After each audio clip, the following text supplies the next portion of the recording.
Let's hope all this technology is working at the moment. But yes. So, Forseti Íslands, President, speakers, guests, attendees, here in person and online, I welcome you to this final conference of the PHIVE project, which is funded by the Northern Periphery and Arctic Program, and which I, as the director of the Guðrún Gunnarsson Institute, have been so lucky to lead for the past year. We have been disseminating outputs from 5 different, but at the same time, similar EU-funded projects that have digital promotion and preservation of heritage in common.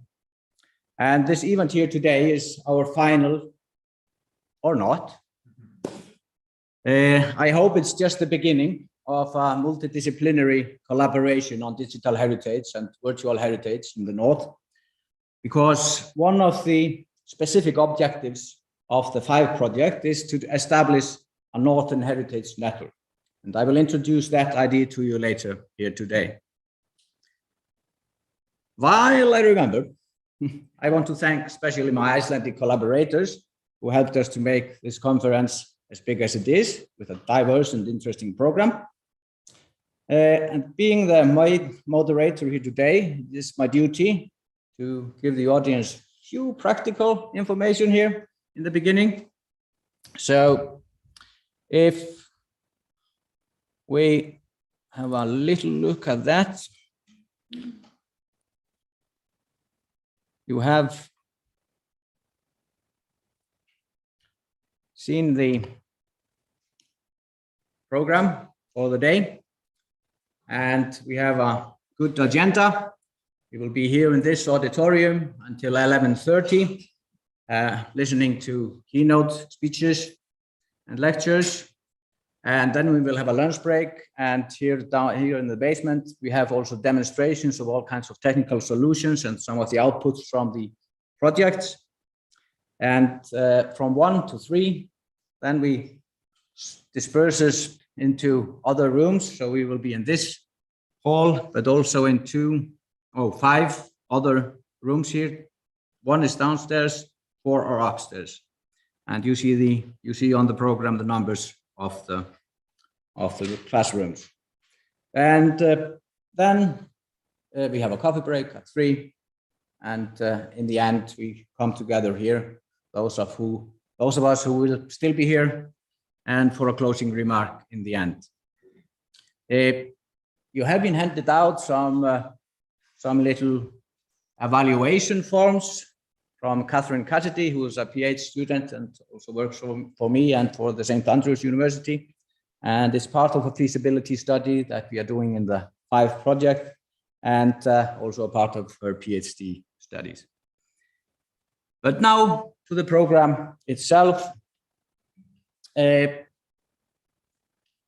We have here in this first half of the conference 5 keynote speakers that are waiting to share their knowledge, experience, and vision with us. But before they start, I have the honor to give the stage to the President of Iceland, Guðni Th Jóhannesson, who will open this conference. Guðni, gjörðu svo vel.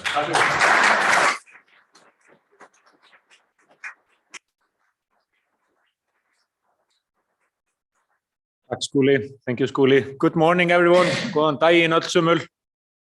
Good to see you here in the audience, guests from near and afar, and hi also to those who listen online. It's an honor for me to open this conference. I am a historian by profession, and was teaching history at the University of Iceland until this happened to me in 2016. Tremendous honor every day, and I feel that my background as a historian, as a teacher of history, has been and is useful in my new field. Now, yes, I taught until spring 2016. And one of the very last courses I taught was called in Icelandic Sagan í samfélaginu, History in Society. And it's a popular course, if I may say so myself. I'm going to read to you the course description. I don't remember it by heart. So here we are. Yes, History in Society, optional course, 2015. Course description. You academics are familiar with this build-up. The course focuses on the role of historical knowledge in society, in particular in contemporary Iceland, although comparisons with previous times and the situation abroad will always be made. And it goes on a bit. And then there are learning outcomes. I guess there are learning outcomes in all corners of the world.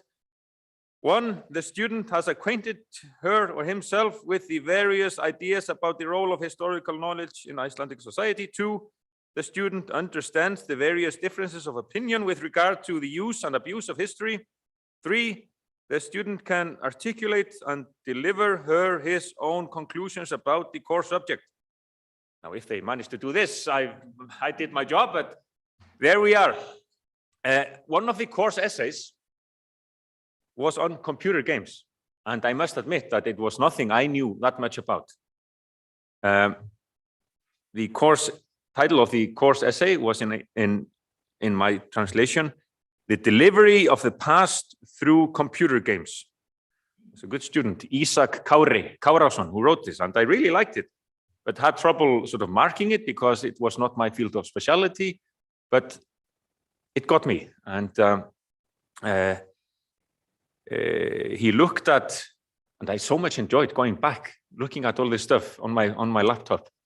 He looked at 3 computer games. I haven't played any of them, I must admit.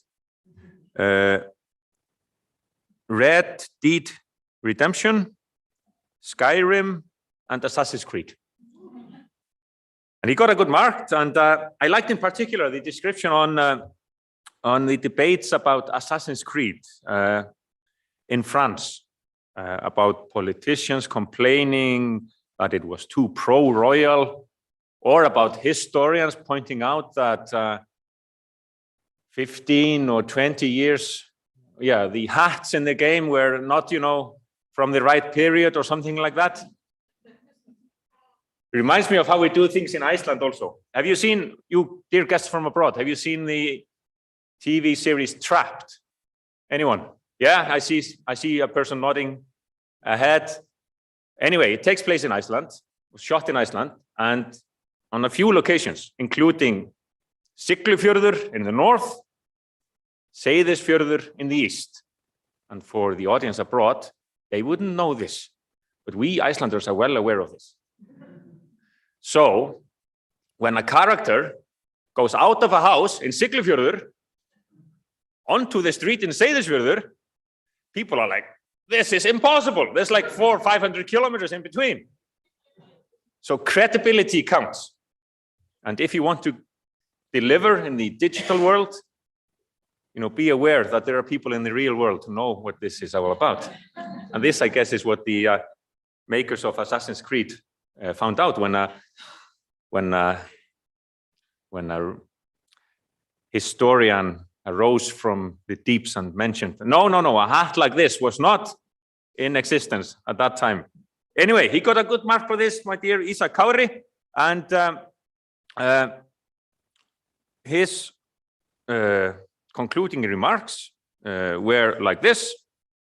In my rough translation, the strongest point supporting the argument that historical knowledge can be provided through computer games is the fact that it, Assassin's Creed, influenced debates about self-image and historical memory in France.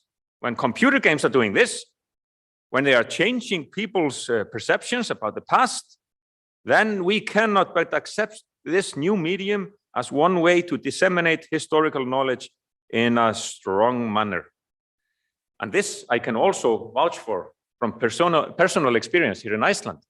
I've gone to Skriðuklaustur, where Skuli Björn takes us back, centuries back, in one room in Skriðuklaustur, through goggles and the digital means we have.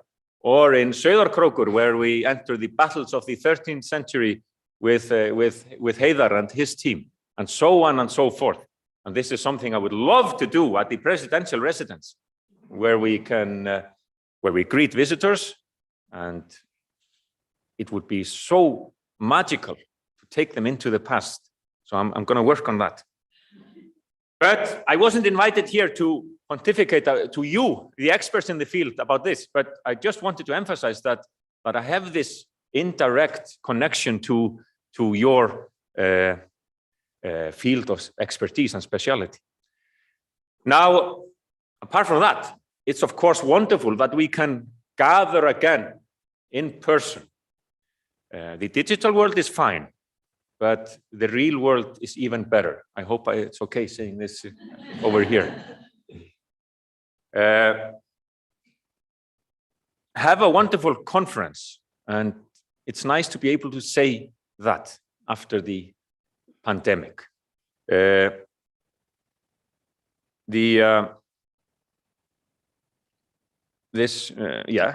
pandemic gave us these challenges, and we learned a bit. We learned to use technology a bit better. Zoom meetings, Teams, and all the rest of it. Could be a challenge. I have attended many an online conference now where we've had important people, heads of state and CEOs and what have you, everything planned. Each delegate has a team of 10, 20 persons who have provided preparations for days, and then the whole thing begins. And every time something goes wrong, there will be a speech by a very important person, and 5, 10, 20 seconds into it, somebody will say, Madam President, you have to press the unmute button, you have to press the unmute button, and so on and so forth. So I hope everyone here will remember to press the unmute button.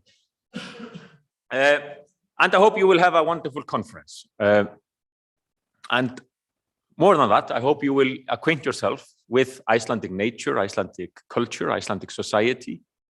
We pride ourselves on all these aspects of Icelandic society.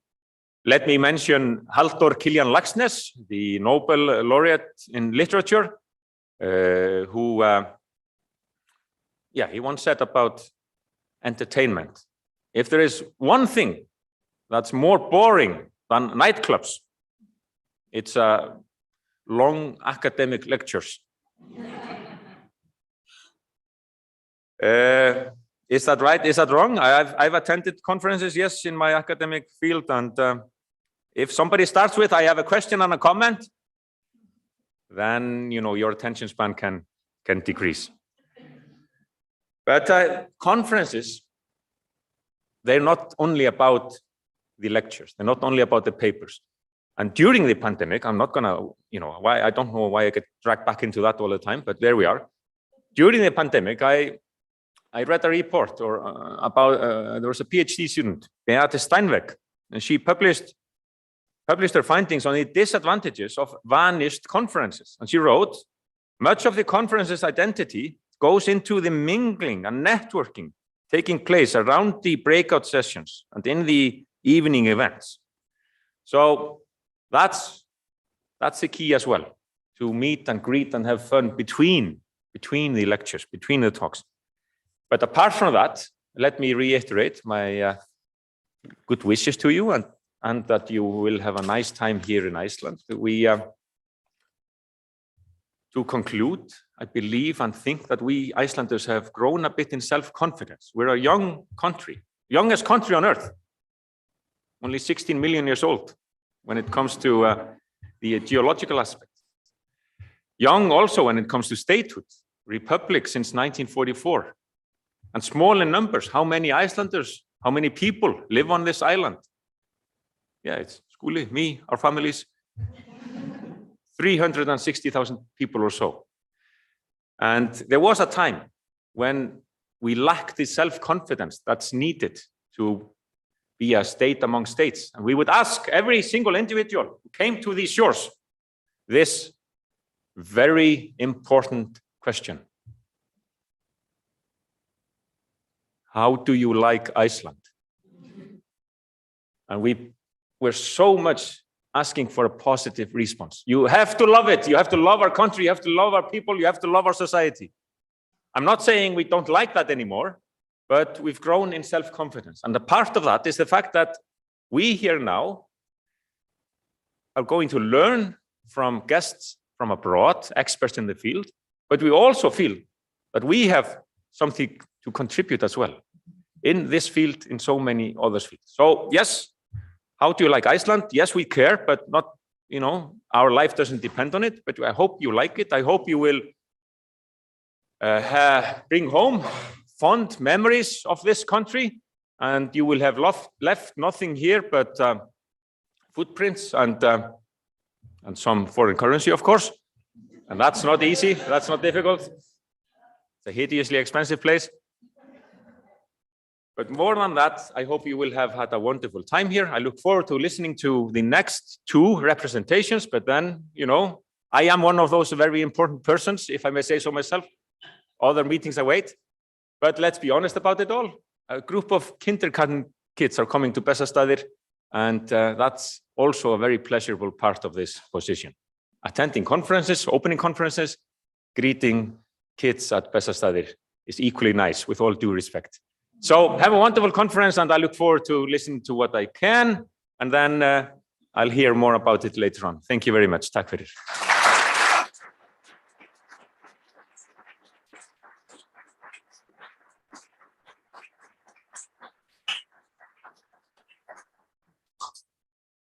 Thank you so much. And inspiring. I already got texted from one of my colleagues. We need to get the project there in Bessastaðir. But on with the program, with the agenda, and now we are going to see how the technology goes. But Erik Champion, it's really great, I would say, to have him here as one of our keynote speakers. He would have liked to be here. He might be, maybe next year, but he is in Australia, and he is one of those people that have been working on digital heritage and virtual heritage for a long time.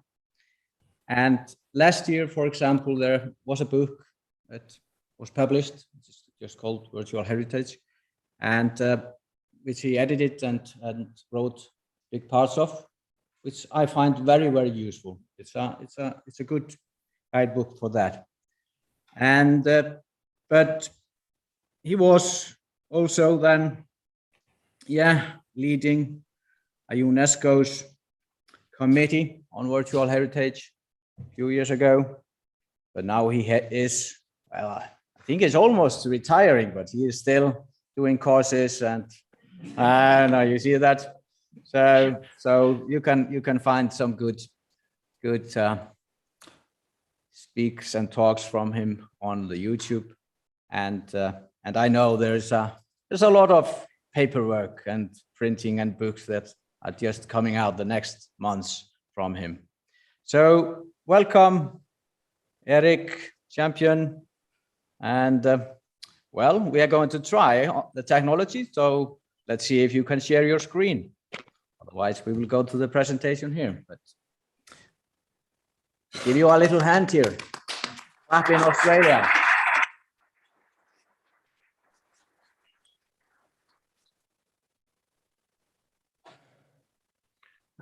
Can you see? We can hear you. We cannot see yet. There it comes. Can you see a full slide or a presenter view? Hello? Yes, we can see it. Wonderful, if it's a normal slide.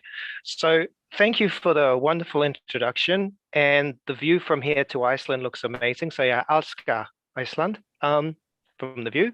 And I will spend 20 minutes to 25, hopefully 20, just explaining some of the interesting things I think we've developed over the last few years, particularly with students. So I will not show huge finished projects, but I will show interesting projects which were successful or failures, and give some ideas as to how I think we could use games in particular with the societies, communities, and actually get people to reflect more on the issues of heritage.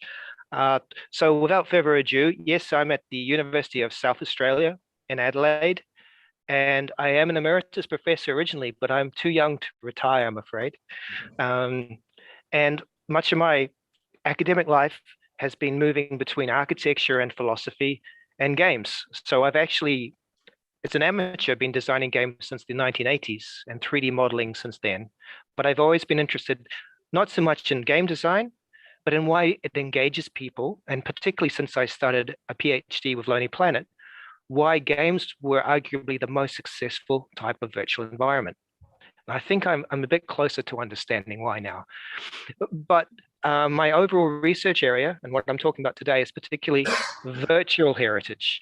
And virtual heritage has been described as VR, virtual reality, applied to cultural heritage.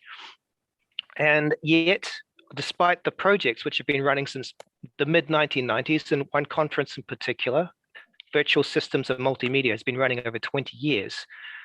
Despite this long period with quite expensive projects, some over $3 million, it's very hard to find them. It's very hard to make them work. And when you do see them, they're often single user, they're closed systems, you can't modify them. And because they've spent so long developing these wonderful technological systems, there's not much time left for evaluation.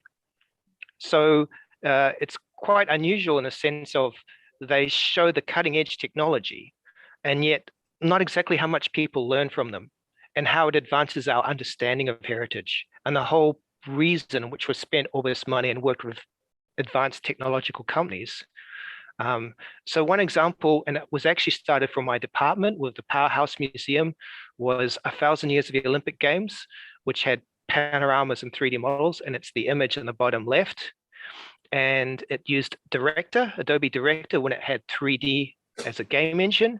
The software doesn't work anymore. You can still find some papers, but I don't know where you can find the models. So the fact that I knew the authors meant I could track it down as an academic source, but I don't know what the learning experience was if I wasn't there, and I can't find it.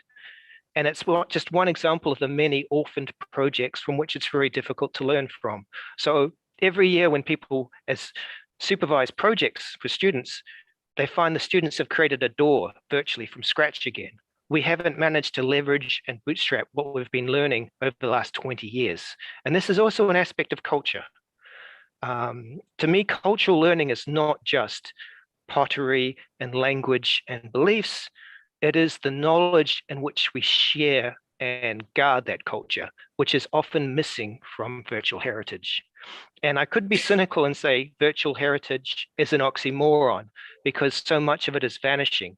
But people like Hal Thwaites and Alonzo Addison, who was a UNESCO director, have said this before me, that you cannot find the virtual heritage projects themselves. So something has gone wrong. They themselves are not necessarily heritage. They're not saving themselves, let alone the contents that they're disseminating with. And if we look at the museums and the GLAM sector, the galleries, libraries, archives, and museums sector, when my students using mixed reality, we went to talk to them about creating all this wonderful technological experiences, they would say things like, the virtual reality is too expensive. The products, the software, etc., is obsolete within a year or two. We don't have Wi-Fi. And visitors no longer download augmented reality applications, even on phones. And most importantly, we don't want to replace our human guides. So there is this interesting conflict between people developing the technology on one side and the people who could implement the technology on another side saying, no, but wait, this is actually conflicting with our central business. And the examples I just gave are actually from a letter from the curator or director of Fremantle Prison, which is a World Heritage site, but has, or used to have before COVID, over 1 million visitors a year. They don't have Wi-Fi, they don't have multimedia, but they have really interesting guides with amazing stories of ghosts, prison escapes, and so forth. And to them, that is their central business. So myself as a designer, as an academic, needs to work with museum people to show them how to augment what they're doing rather than to replace what they're doing. And I'm afraid some of my colleagues might sometimes not see that interesting line. And some of the promises of virtual heritage, where I said it's virtual reality applied to cultural heritage, it's actually a bit more than that. It's about creating an experience in a way that doesn't conflict and hopefully augments what people are already doing. However, we have now in the last 2 or 3 years this notion of the metaverse, which explains my title, Heritage Verse. And you'll find, I think many of you have already read, that the multiple entertainment and education worlds through extended reality, which is the whole spectrum, is imminent. It's nearly here. We have been hearing this for over 20 years. And yet when we look at virtual heritage, what could we do? Could we improve the technology, which is what many people are thinking? And I'm thinking the answer is a little bit more low tech. I think it's to do more with the conceptual challenges of what cultural heritage is and how the technology can help people reflect on it for themselves, rather than deliver to them a didactic, fixed mono-narrative. Because virtual reality is particularly good at explaining process and letting people personalize it and configure it and understand for themselves. And incidentally, that's also what games do. Games teach you through failure. When I did my PhD, I said to everyone I was evaluating, do you find these virtual environments challenging? And I don't know about Icelandic, but in English, challenge means two opposite things. It means something that you really don't want to do, like homework, or it means something that frustrates you and you really, really want to do it, like a game. And games are engaging. And how they engage is actually not often talked about when we design virtual environments. And it's something we don't always talk about when we're actually working with cultural heritage. And there was a book based on a survey from America where people were asked, the public, not academics, were asked what they thought of history.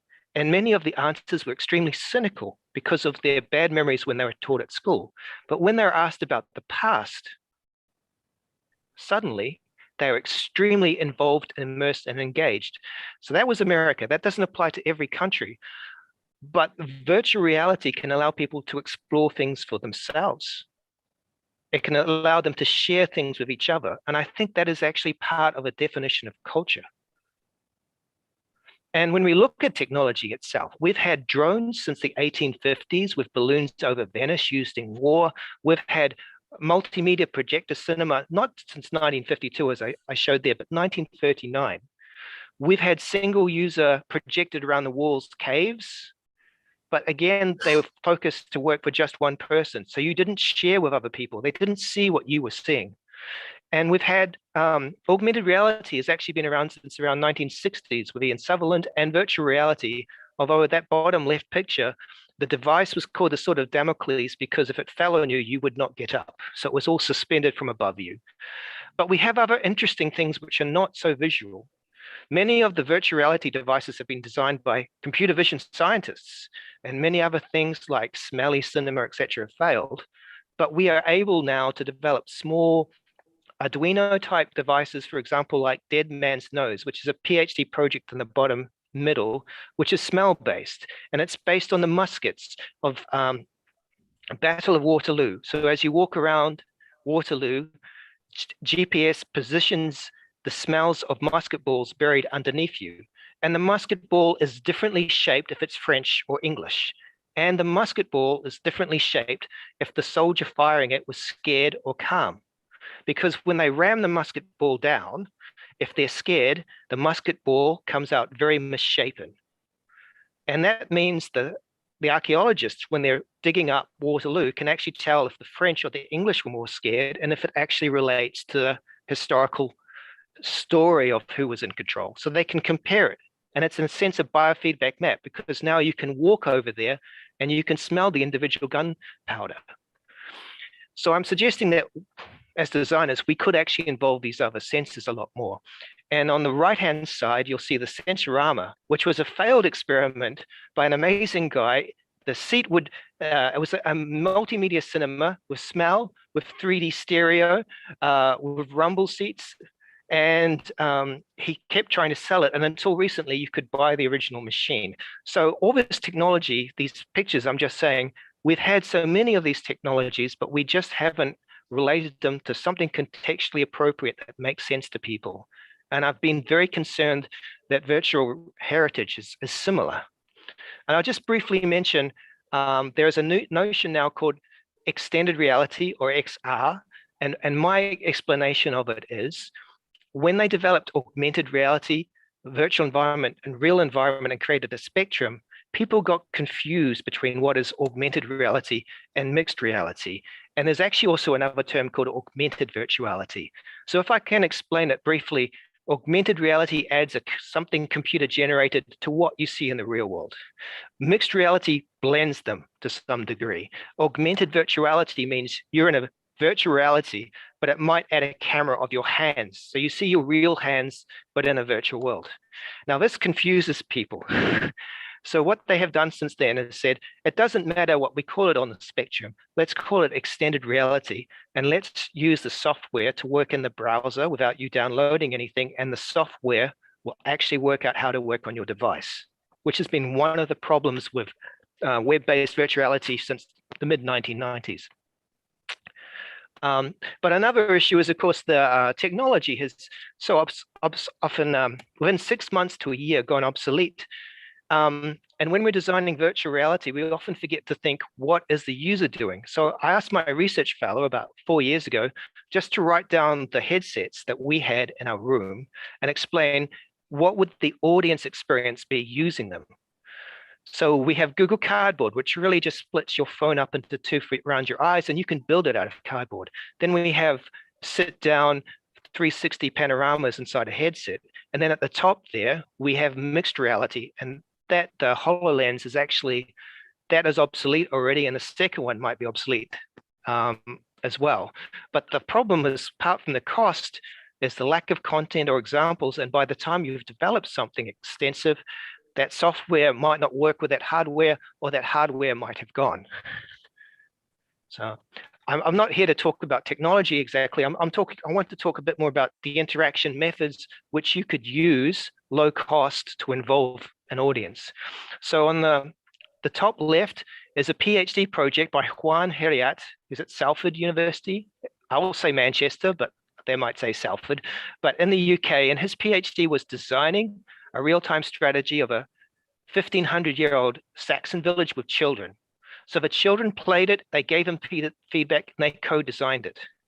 It's a very interesting PhD because he actually used education guidelines from the UK and in a way used participative design and was led by these 8-year-olds or so as to design a game for them. And this actually seldom happens. We usually design a game for an audience and they just have to put up with it. The second one is the Foundation of Hellenic World have a giant planetarium where they have school visits, and they've been doing this for many years, probably decades. And the children go in there to explore in a big planetarium setting, Militus or another site, and they have an interactive narrative where they have to choose options or choose what happened in history. And that's been very popular, but it hasn't been so famous outside of the Greek world, as far as I know. On the bottom left is Digital Karnak, which is a PhD program. It was also an open source publishing system. And it relates to something at UCLA called VSIM, where they actually tried to create models, but also text, which could be separated. So one of the problems with virtual environments and virtual heritage, they've generally put them all together. So if the software no longer works or the hardware no longer works, you can't extract the source files. And I believe we could do better now by actually at runtime running the historical text, the authentic images, the 3D and the gameplay separately, because so many of these projects can no longer be extracted. They can't be reverse engineered. And the bottom middle is an example. I didn't show the screen, but I think it's like a 10-meter wide screen in which they've created this amazing night and daytime version of Angkor Wat, which is, I think, one of the biggest heritage sites and archaeological sites in the world. But then they have, it's populated by thousands of people in different roles. But the question might be, and it uses Unity, a game engine, which could work on your desktop or even your phone, perhaps.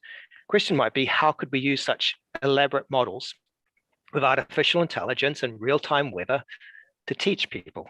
And one example might be, and I can see I'm running out of time already, on the right-hand side is a project where the models are free. It was a website called Public VR, but what was used was students who were learning Greek or Egyptian languages or Roman Latin languages, they would perform a play in front of a giant screen.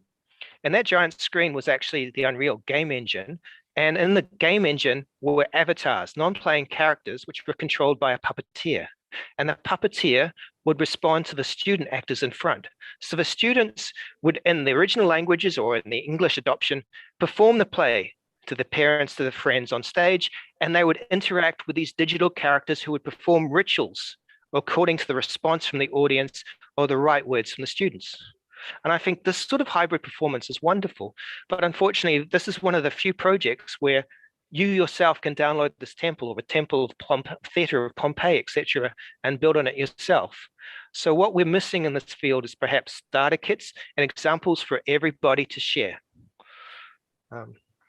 And another issue, of course, I mentioned already obsolescence, but I was involved in a 2-year workshop. In the first year, it was in a UCLA in Massachusetts. In Massachusetts, the first year, archaeologists, people who taught architectural history and art history, decided to use augmented reality to tell a history of a place, and they used software. And they came back the next year to say the wonderful projects and learning they'd done, but in that 1 year, software company had been bought out by another software company. It no longer existed. Their experiences, the digital projects no longer existed. And because it was on the cloud, they lost everything. They lost the images, all the paradata, all the data that goes into the final project. And suddenly I realized with augmented reality, it's perhaps even more of a technical problem preserving things than virtual reality. This is just a quick example on the right, a $3 million project with IBM and Chinese academics with it's like a Second Life from I think roughly 8 to 10 years ago. They modified the game engine so that you could actually be a character in the Forbidden Palace and talk to people, and you had certain historical gestures.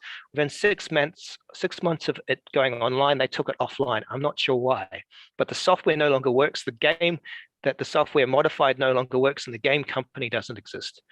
On the left-hand side, it's just a cartoon saying another problem is there's so many solutions. So there's over 140 3D formats. So what we try to do with my research fellow and 2 PhD students, the research fellow created processes, low-cost processes, so that you could develop from your own phone 3D models, and then you could augment them so that they become augmented models into the real world, or you could 3D print them and then use them in games, etc. So all this technology can be free. It just still involves quite a few steps that not many academics feel they need to provide to people. Another issue is the number of papers and projects that you can't find. So we did a survey in a journal 2 years ago of major conferences over the last 4 years, and the number that actually had 3D models, the number that worked once you found them, and the percentage was incredibly low. And we have wonderful presentation software now, like I think one of the leading ones is Sketchfab, where you can actually have, many of you know this, you can create from your phone photogrammetry 3D models, you can put voice tours on them, you can watch them in your headsets, but they don't necessarily offer functions in order to explain the heritage, because they're presentation tools, they're not archival tools or education software yet. So there's a missing gap. And I think one of the other conceptual issues, and I'm sorry to show you a slide from 20 years ago, but when I worked in my PhD, my PhD was actually an evaluation of evaluation. And I wanted to put all these different evaluation models rather than design something, but because of copyright, I had to design something. So I worked with one of the 3 archaeologists who cracked the Mayan code, and he explained to me the development of exploring the statues and language of the Mayans, the issues, and how they saw their sites independently of Western thought. And I tried to explain how they saw the site 1,000 years ago compared to tourists.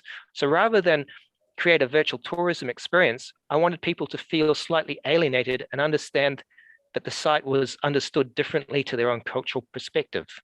And I wanted to see if I could evaluate it. So I think I could, but one of the interesting things I found was if you tell someone you've created an archaeological simulation, they don't know what to do, but they don't try to destroy anything. If you tell them it's a game, they do know what to do, but they don't think anything is significant and they don't care about cultural protocols, etc. And yet they're the same thing.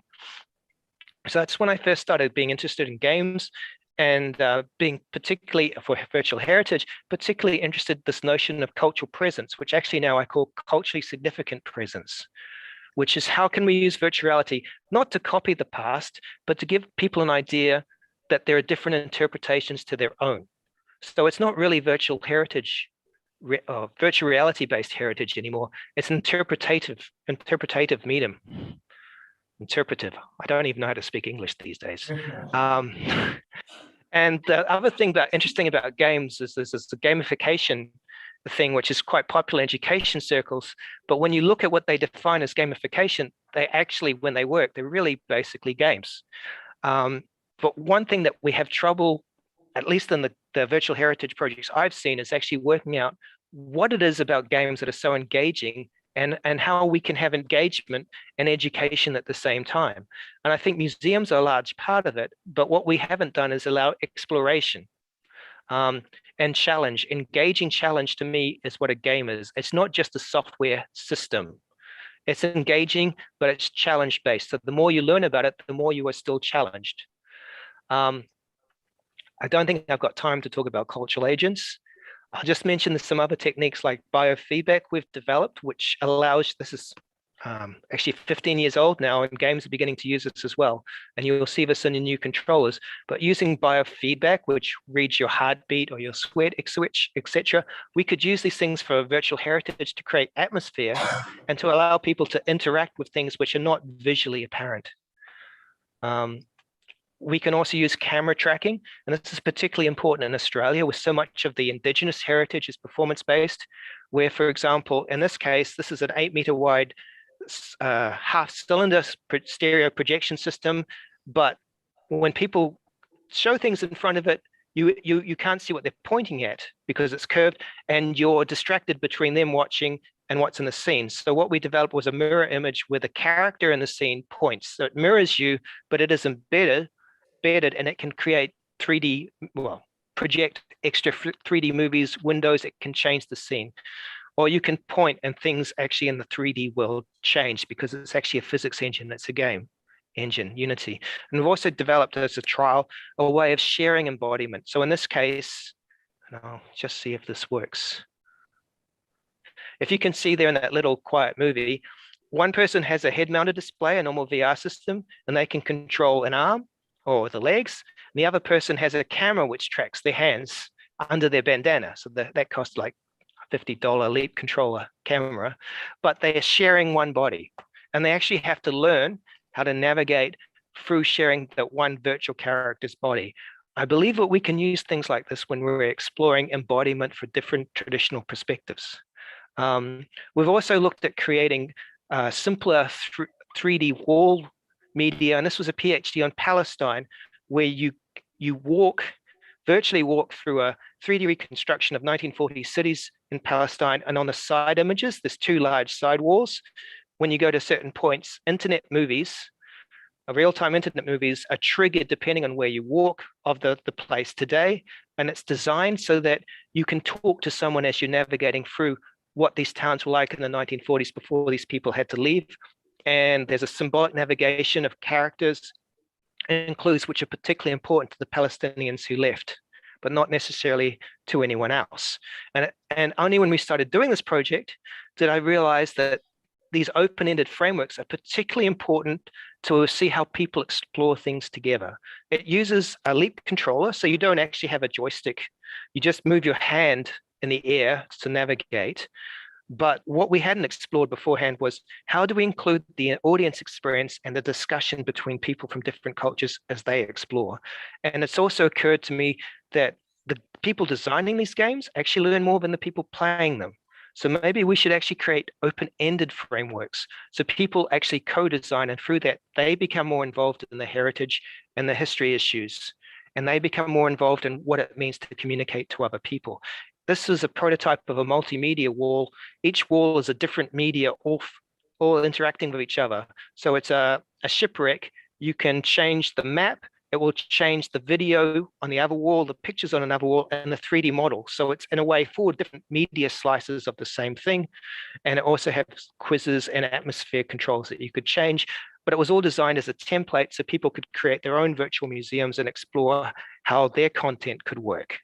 And this is a mixed reality project inside in a reconstruction of a 400-year-old Dutch ship, where 2 people have a HoloLens each, and they're in the same ship, real constructed ship, but they see things in their vision on top of that differently, and they have to collaborate in order to see the same mixed reality experience. I won't have time for the movie, I think, but we also did this with a steam engine, which is 150 years old. They managed to get the steam engine working again if it was buried under seas. And using certain technology, we can create these maps that you walk on, then the models appear, the text appears, and yet we can have it so that each person sees a different thing, but only when they move certain objects does the picture become the same for everyone. So it's a collaborative learning project. And since then, I was in Finland last year for 2 months, been working on how to create frameworks so people co-design games together, archaeologists, architects, historians, but through that game, they start exploring how history and heritage can be interactively learnt by each other and for each other. And I found that particularly, I think, successful, but very interesting to watch people interact, because games are all about mechanics. They're all about moving people through spaces, but they're also about people learning through failure and being challenged. And I think it works particularly well with board games, with physical games, and with people co-designing themselves. And so I've done a couple of workshops in Italy as well, where with students, we look at using film archives, augmented reality, etc., for people, tourists, to create interactive quests and quizzes they can share with each other.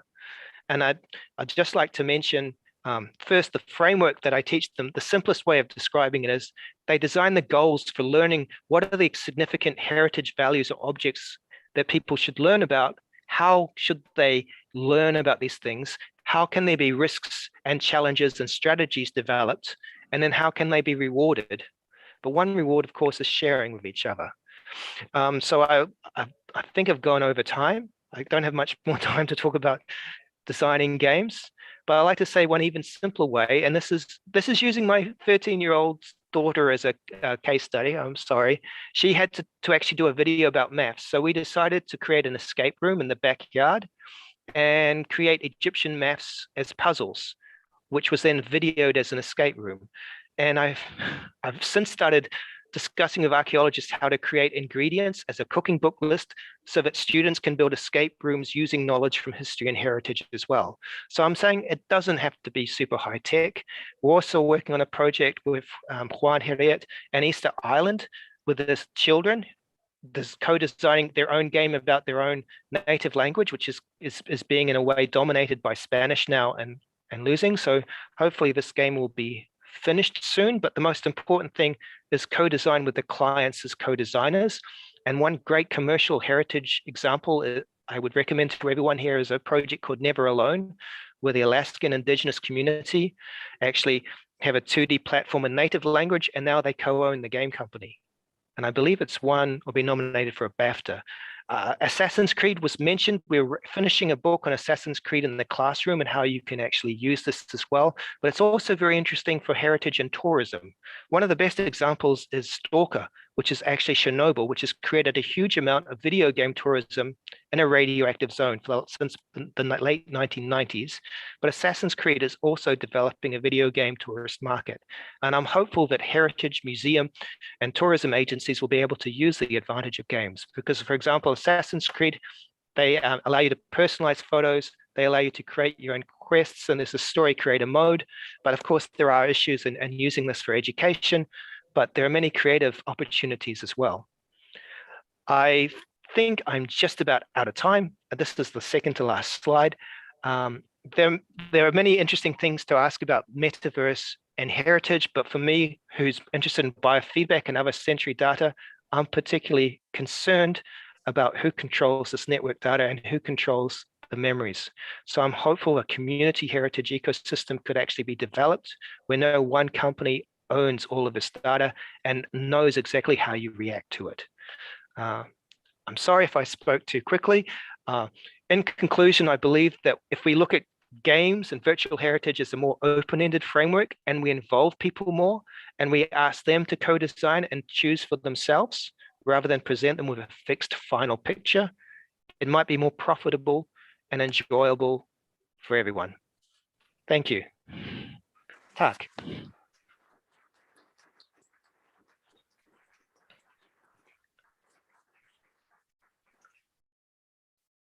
Thank you so much, Erik.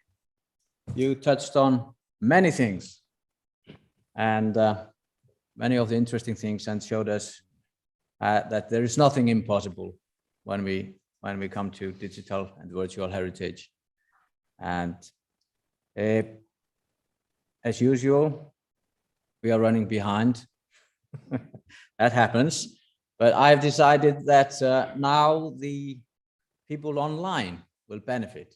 So you who are online, you should be able to chat and ask questions to Erik while we other keep on going here. And we just, I don't think this is the last conference that we will have on this matter here. And hopefully we can have you here in person, Erik. What should we say? In a year? We will bear that in mind. But thank you so much. And I give the online audience permission to ask you some questions in the chat. We will just have to stick with the agenda here. And next presentation is also very interesting. I believe it is from Guðrún Þóra Gunnarsdóttir, who has dedicated her studies to art, design, and cultural studies, as he says. And now she is a lead graphic designer of party games.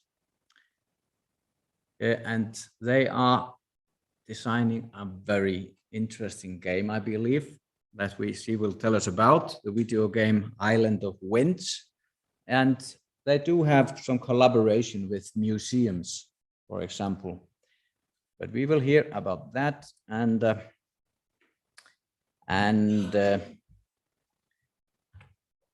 get that one up here. So that one.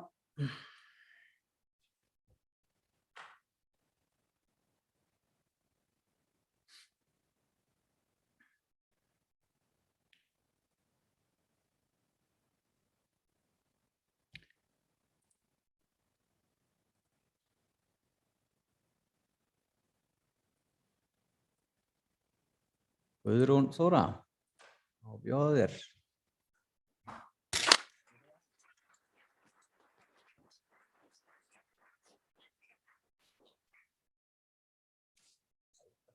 Við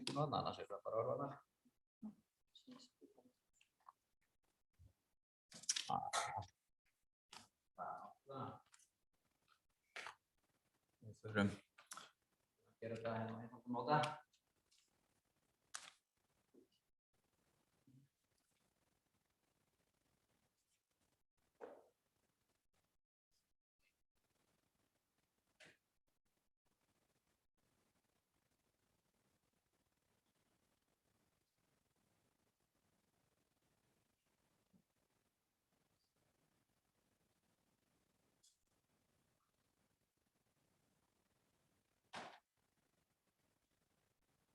It's really good to see you all. My name is Guðrún.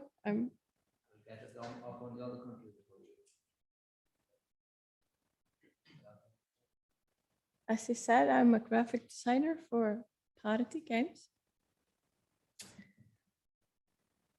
I've also studied art history here in the university, and folkloristics. So they decided to send me to talk to you.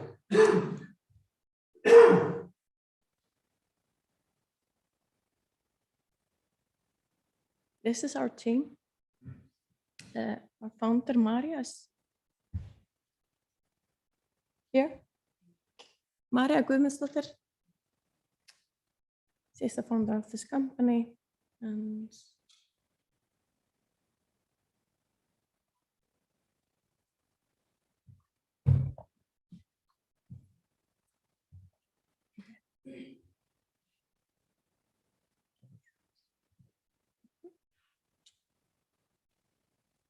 as our president said, there are always some technical difficulties. We don't even have a team of 20 persons. We will manage. okay. I'll start about talking about our company, telling you some about it, and then I'll tell you something about our game. And Brynhild, our main character, I'll talk about her too, and her connection to the national costume of Iceland. User interface, I'll talk about that because I'm a graphic designer. I'll also talk about turf houses, 3D scanning, and museum ideas. And last but not least, folklore creatures and folklore in Iceland.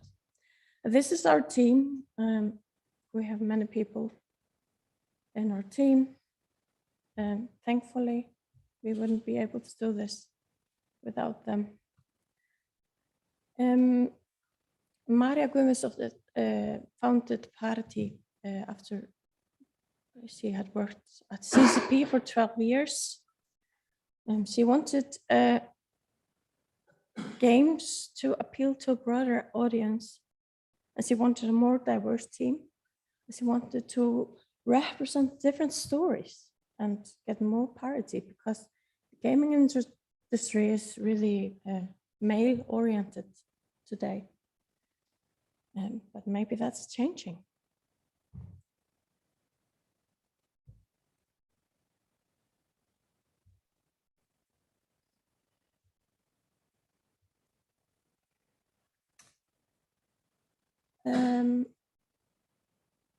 The focus of Island Winds, which is our game that we're making now, is the 17th and 18th century Iceland. Icelandic folklore, artifacts, buildings, clothing, nature. We are creating a kind of a mirror to the past. But we have strong rules. We don't want to deviate too far from what is based on reality. But we have around maybe 15% of sprinkle fantasy, because this is a game.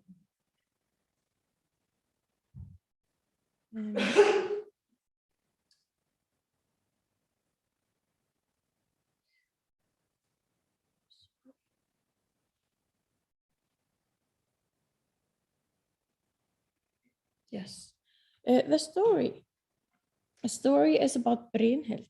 She's a balance keeper, which in Iceland we have elves and trolls. Everyone believes in them. No, that's not really true, but we're raised up believing in those things.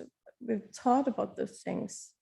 And when I was little, I always saw us as two worlds, the normal world and the elf world. So we made up balance keepers. And the balance keepers are the people that are protecting those two worlds, that they don't collide. And Hremja is the leader of the balance keepers. And the island is the island of winds. You could call Iceland the island of winds easily. And we also have the nature, the nature before the roads, before, you know, too much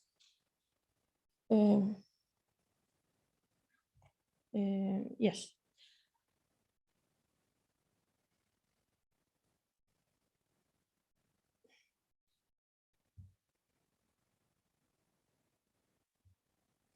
Brynhild. Brynhild is our heroine. We're making a story of a woman who's not young or old. She's wearing clothes, which is not often in computer games for women. We didn't want anything sexy. This is a woman in the 17th or 18th century, so it doesn't have to be sexy. And we wanted magic. She's more or less a witch, but we never say the word witch in the game. She's a part of the Balance Keepers, which are magical people. And here you can see her clothes. This is the first idea of her clothes. And this is concept art by our artist, Heiða Rafnsdóttir. And we had the idea of making her wear a long skirt, but this wasn't possible. This was technically not possible. So we had to change.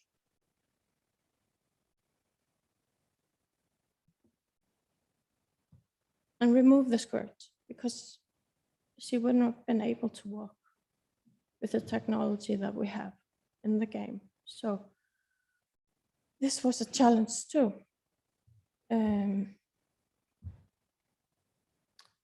Here's more of Brynhild, and this is the look we ended up with.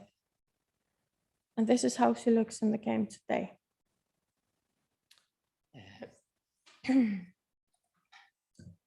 I'm not sure if any one of you knows about the Icelandic costume, the national costume.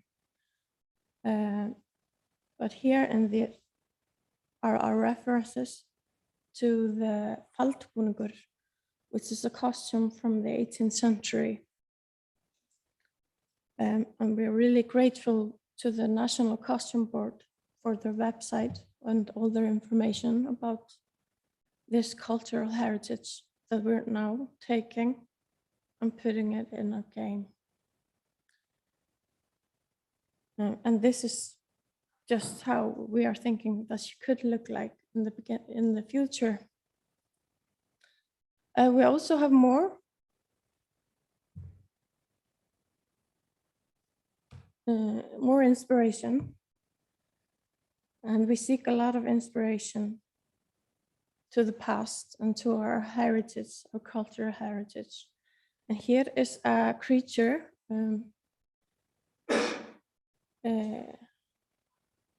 called Hafgua, or a mermaid, a kind of a mermaid.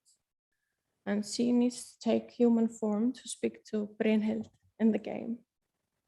And she is wearing a costume that is an inspiration of the 19th century skautbúningur. And yes, there are people that have spoken to us about using the costumes, and not everybody is happy about it. But we're doing our very, very best. This is the Hafgua, and this is our, maybe, I just want to show you the start. This is how we started making it. And here is where we seek inspiration into nature. And we're really proud of this Hafgua. It has this female form, but it's also male form. Maybe they're more like a they or hán in Icelandic. And here she is in the nature. And here she is in game. So a character like this is just one of really many we have. It starts as an idea, then we make a story, then there's concept art that you saw a lot of, then it's 3D modeling, and that's her shape now. Then we have to rig and animate, then we implement it, and there's a lot of programming around it too.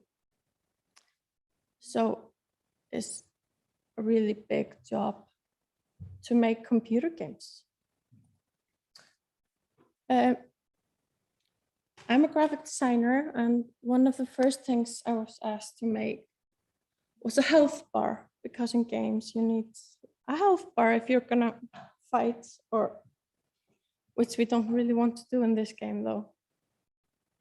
And this, I sought inspiration here to the stitching in the national costume. I wanted to do something different. I didn't want to make that normal boxes that you usually have in games.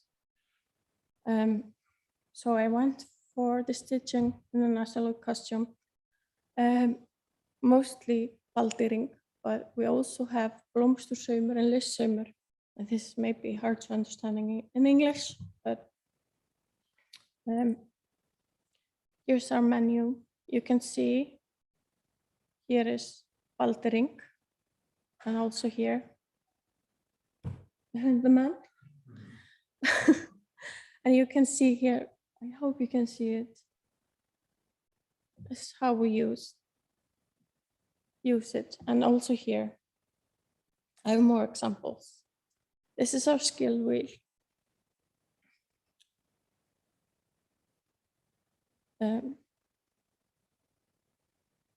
It has the intricate lines, flowing lines, but we also have icons, of course, and you know, we seek inspiration to the national costume, but we also have to use icons, and we use animation, and we use glow. And here's another example of how we use. And this is a galdrastafur. Probably most of you know it. It's from the 17th century grimoire called Galdrabók, or magic book. We had to find a way to put magical signs in our game, and we decided to use this language and combine it with our language and the costume stitching. And this is how it looks in the game.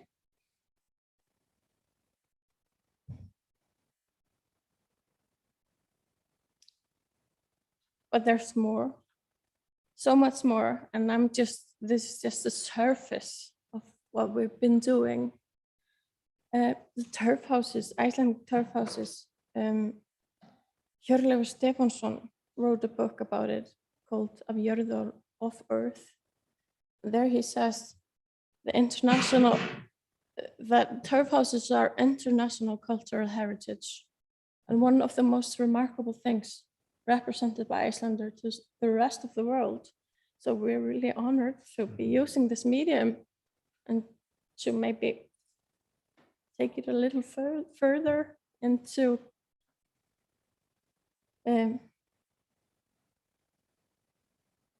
our imaginations. And yeah, this was the first concept art made of Hrymja's house. I talked about Hrymja before. She's the leader of the balance keepers. So this is her house, and you know, she does magic, so she could make the turf house really big. But we ended up using a different version. This is this one here in the bottom. And here we have the references that we used, which are really Icelandic houses, and how we wanted to look in the game. And then the 3D artists take over. And this is how it looks in game now. So it's a really big house. And here's another.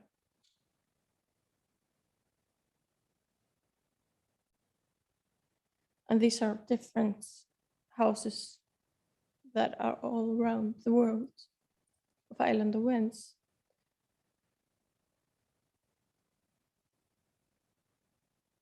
Smaller houses too. And here you can see another house where we use the same references and come up with a different idea. But we've also been 3D scanning. We have 3D scanned Icelandic artifacts. We were in collaboration with the Byggðasafn in Akranes. I don't know, what's Byggðasafn in English?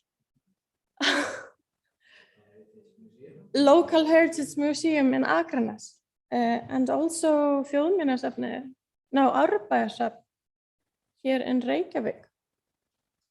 We scanned askur and rokkur, also some plants. And here is Arnar Valdimarsson. He's gonna show you more later. You can see more from him. But there are more ideas of taking all the things we made, because this is just the surface. It's a really big game, and we have a lot of things, a lot of connections to the cultural heritage of Iceland. And one idea was to make a museum in game. It's been done before. Museums in games are not common, but it exists.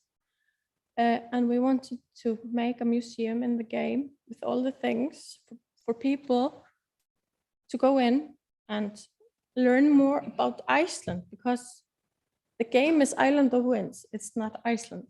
It's based on Iceland. But in the museum, you can go and seek the knowledge about Iceland. And our idea was that you could also do it in your phone. So it's not just in the game.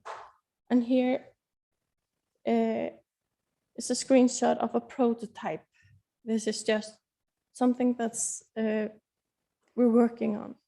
And here you could see this askur, and you could see 360 all around it. And yeah, and then you'll get some information about it. And we're going to do this with all our things.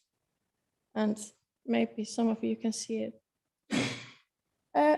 In the end, I'm going to show you some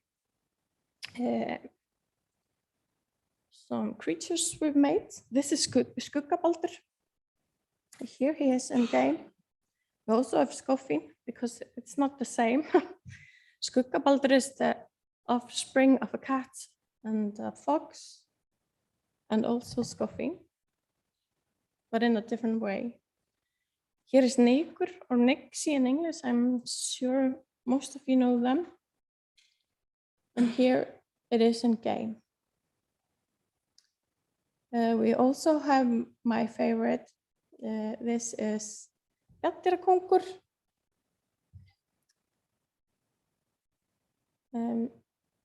He's a unicorn polar bear with a glowing horn. What is not to love? Here's the 3D model of him. And here he is in game. And thankfully, I don't have more to say for now. But if you have questions, then you can ask.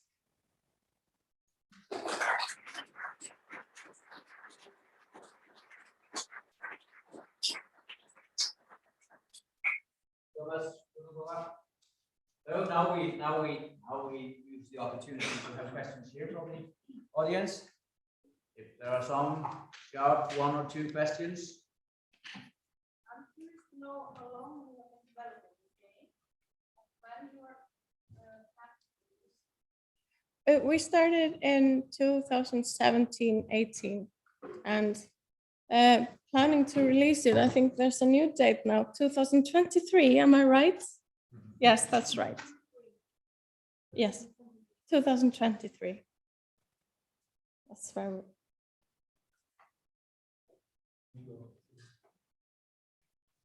Yes?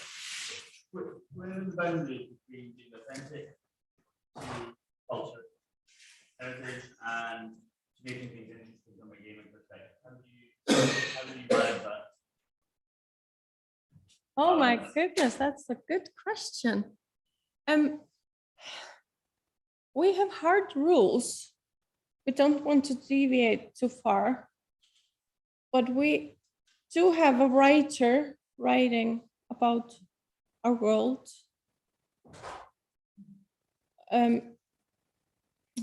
And we try not to deviate, like it's the 17th century Iceland. We don't have looping.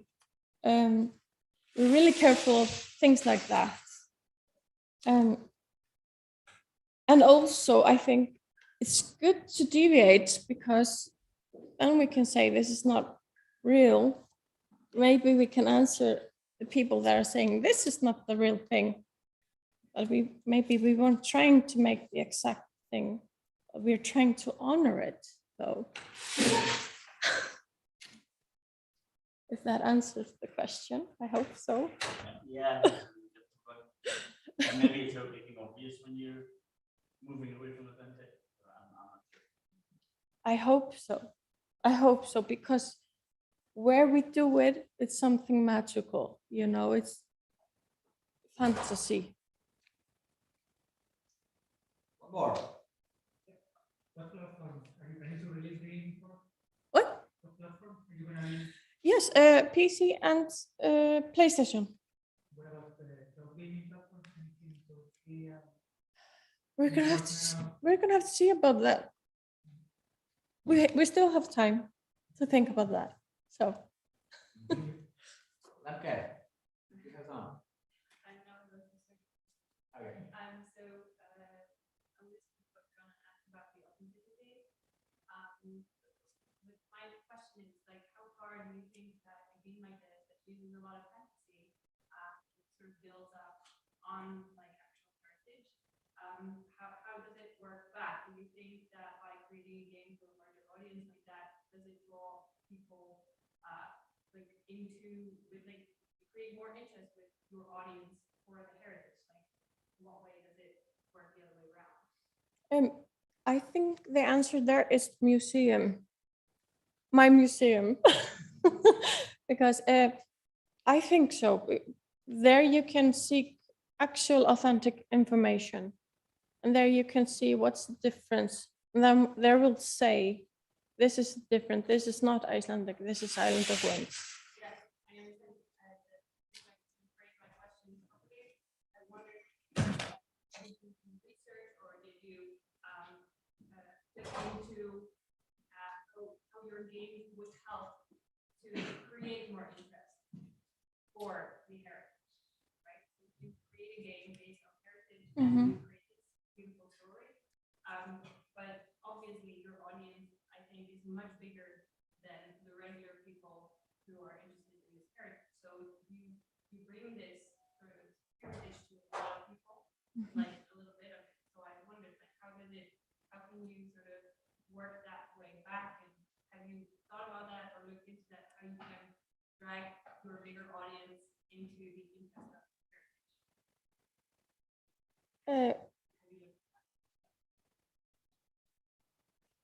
I'm not sure I'm understanding the question right, because for me the answer is again the same.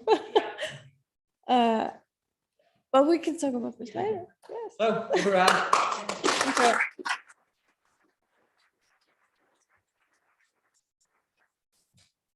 Thank you so much. And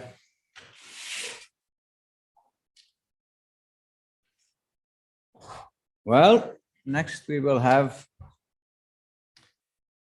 one in person again. We in the keynotes, there are actually two that we have virtually. It was only going to be one, but the corona is still hitting us in planning things.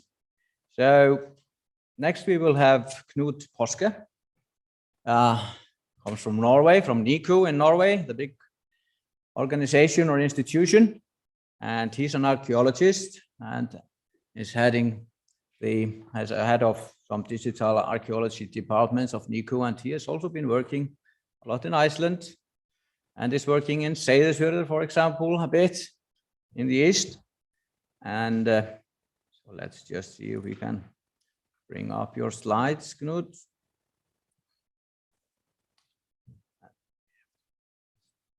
Can I use this one? Yeah, that's right. Let's see if it works.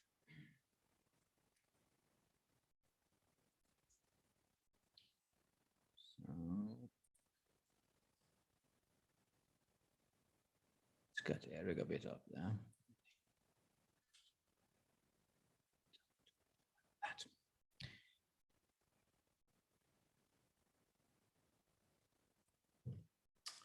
So, I think it's working. Or are we seeing? Okay, we have to. It's not in slideshow like that. If you want to.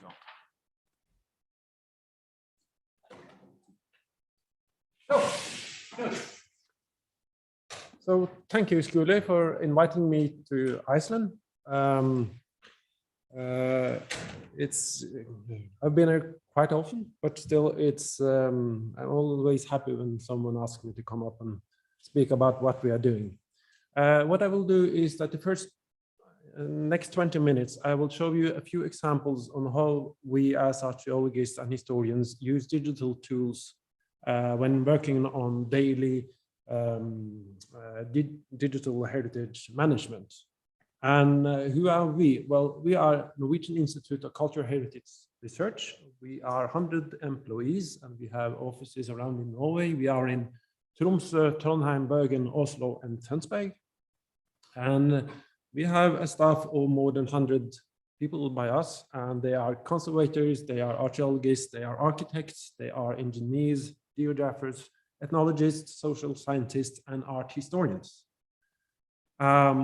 We have 6 different departments, one called Medieval Archaeology. They are doing all the medieval town excavations in Norway, especially Bergen, Oslo, and Trondheim. We have a group of technical conservators. We have something we call a building department. We have a department called PHIVE North. They have an office up in Tromsø. We hire also a group of researchers working on heritage and society, and we have my department, and that is called Digital Archaeology.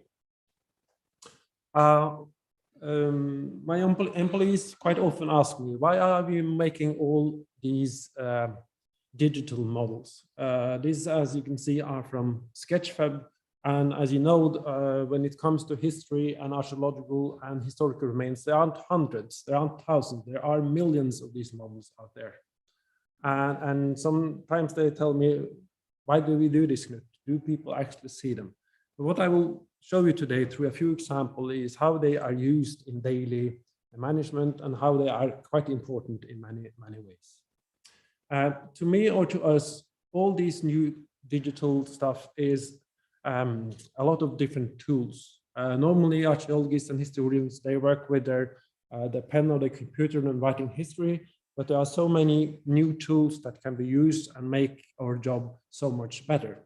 And I will just show you a few examples of those we use. We use satellite images. This is an example where you can see 2 burial mounds underneath the ground from a few kilometers out in space. We use, of course, LiDAR. In this example, you can see 2 burial mounds inside a wood in Norway. There's also an old historical road on the right side. We use archaeological geophysics to see what's underneath the soil. And we also make 3D models of what we find down there. We use, of course, laser scanners, both airborne and terrestrial. And we use drones for photo in archaeology. We use it for crop marks. We use it for photogrammetry. We use thermal cameras on it. And we also use airborne laser scanners. And not at least, we use structured for motion to make all these different digital models. Here are some artifacts, some from Iceland and some from Norway. But I'm going to go further back. My specialty is actually Viking ship. I wrote a doctorate about the tuna ship many years ago. And the reason why I show you this one is, as you might remember, there are 3 Viking ships in Oslo. There's Oseberg Gokstad, and this is the tuna. And the tuna ship is not that well known. And the thing I was working on was to try to find a way to reconstruct this ship. That wasn't easy because you can see there are quite a lot missing. The first year I was crawling on the floor underneath it and tried to draw up all the different strakes on the ship. And that took me nearly 2 months before I found out that this will be nearly impossible to make accurate and precise drawings of all the beams and all the plankings. But this was in 2001, and then I was quite lucky. I went to the airport outside Oslo, and there I met a group of researchers from Canada, and they had something they called a scanner. That was the first Cyra scanner coming to Europe, and they wanted to test it on one of our big oil installations out in the sea, to advertise and to show this new technique and how well it worked. And I told them that the only thing you should actually test it on is one of the Viking ships. If you can make one of those 3D, you can sell it all over Europe. So the next week, they, instead of going to Japan, they went to the Viking ship museum, and they made the first 3D model of a Viking ship. And I'm not sure, 100% sure, but I think this is the first 3D model made by a scanner in at least in Scandinavia. It's not that impressive today, but for me, it was very important because it gave me the possibility to reconstruct and make the first drawing of this ship. And later on, it's fullified with a painter. So this is what I imagine that the tuner ship actually looks like. And today, we of course also have made a digital model. And this model is written about in an article. It is in books. It is in several different museums. And it's also on a few different films. Even National Geographic have now bought this one. So quite important tool to use digital scanner in archaeology. But what is then a digital scanner? I don't know with all of us, but I'm more than 50 years old, but you might see a point in the middle here. And I put up an arrow, and this is just to show you the importance of a digital scanner, because these are all coordinates, X, Y, and Z coordinates. That's what we do with a laser scanner, is that we send millions of points against a cultural heritage, and we get a result something like this. And this is actually one of the strikes on the tuner ship. And in my opinion, this is one of the best backup you can get. If we have problems with the museum, the roof falling down or whatever, or it just tear down by daily visitors, we have the possibility to reconstruct it just by keeping this original list of coordinates. There are millions of them, but it's quite easily, you can have it in a Word file if you want. There are different sorts of scanners. Down to the left, you can see long distance scanners. It goes up to 300 or 400 meters. There is others, medium range. They are smaller handheld scanners, quite good if, for instance, for rock carvings. And there are a more special one down to the right, a so-called frame scanner that use a bit other techniques, but it gives results that are really, really good. Here's one example. This is a tower, a medieval tower from a castle in Tønsberg, southern Norway. And here's another example. This is from one of the animal heads at the Oseberg, from the Oseberg ship. And these are small wood carvers. And on this image, there are actually accuracy down to 1/10 of a millimeter. And that's really, really good. So that's about the range you have with different scanners. Virtual documentation of heritage. Well, we use these techniques to make 2D and 3D drawings.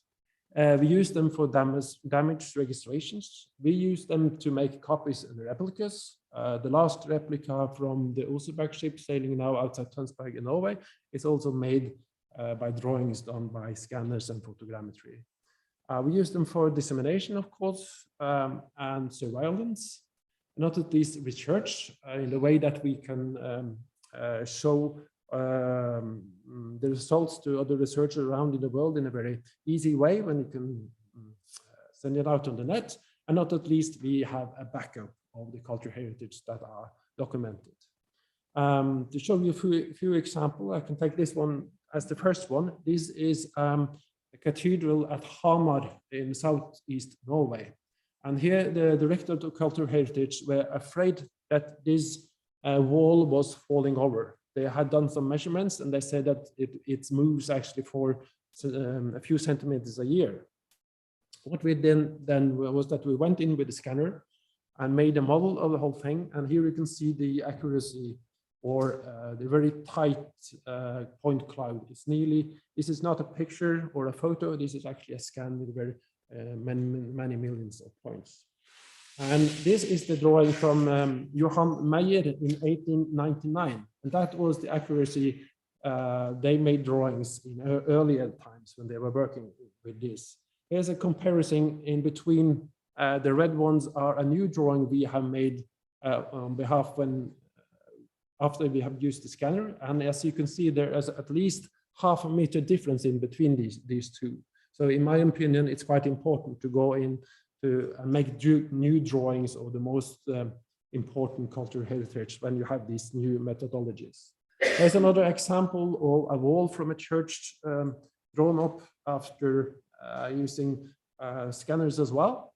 And here's just an example where you can see how you can pick up each of the stones on this wall and draw it very accurate, so you can get a much better drawings than was possible in earlier times. Another example is this one. Here we have made 5 centimeters vertical slices, and that means the yellow color is what is closest to us now. Then comes the green one, then comes the yellow, then the orange, red, and blue. And that shows us that the yellow part is actually falling out. It's coming closer to us. And if you do this every year or every 5th year, you can actually follow the construction through the years and see what's happening. That's quite important. So also a very good tool to following up heritage like this. There's another way we followed up the same construction, and that is by slicing up each of the columns and finding the center point here. We could actually construct a line in the middle. And if you go back every year, you can follow that line and see if the construction is bending over or not. Quite good tool as well. And as you can see, it's still standing there. So hopefully we have control. This is one of the stave churches in Norway, Unes Stave Church. We went there with the scanner, I think it was 5 years ago. And the reason why we went there was also because they were afraid that the whole constructions were moving. There is a famous wood carving on the north side. It's very old. It's from the early 11th century, nearly Vikingish in many ways, but it's a part of a church. And we made very detailed scans of this one. Here we are down to 1/10 of a millimeter accuracy on these ones. Here is the ground timbers or the sills underneath the church. And those are maybe the most important when you're going to look into if it's moving or not. And here we have made a drawing, and we also have a section. And if you look here out to the left, you will see that there are some problem with the construction. It's a kind of bending over to the north. And here it's the wall where we have the wood carvings here on the outer side. And you can see that it's actually bending over. But what I did then was to split the church in two in the scan. If you look carefully on this one, you can see that the church is bending over, yes, but you can also see the tower on the top. And that's a tower made in the early 17th century. And that's standing still very nice and straight. And that means that the church were moving the first 400 years from the 11th century up to the 16th century. But after that, it has actually been standing still. So today there is no problems with its church. We don't have to do anything, actually. We can just let it stand as it is. But these answers we got because we have these newer methods. Another example is Selje Monastery out at the northwest coast in Norway. A very nice place to visit, by the way. But we also made a scan of this one a few years ago. And here you can see the results. We scanned the whole area around it because there are several buildings, not only the monastery in the middle. And we scanned it also both inside and outside. So you can see the windows and the floors and everything. And when you use a scanner like this, you put on triangles and then you make a mesh afterwards. And here you can see the mesh. And then after, the last thing we did was that we took photos from the drone, and then you can get a very nice view of what this actually looks like. And then we started to make some of the drawings, but the main question that I asked us when we had finished the job, and that was, if you can see, there are some holes here at the top or some windows up in the tower. And the problem at Selja is that the weather is like it is here in Iceland. It's raining and snowing every second day, and it was too wet, and we had problems. The water actually destroyed the building.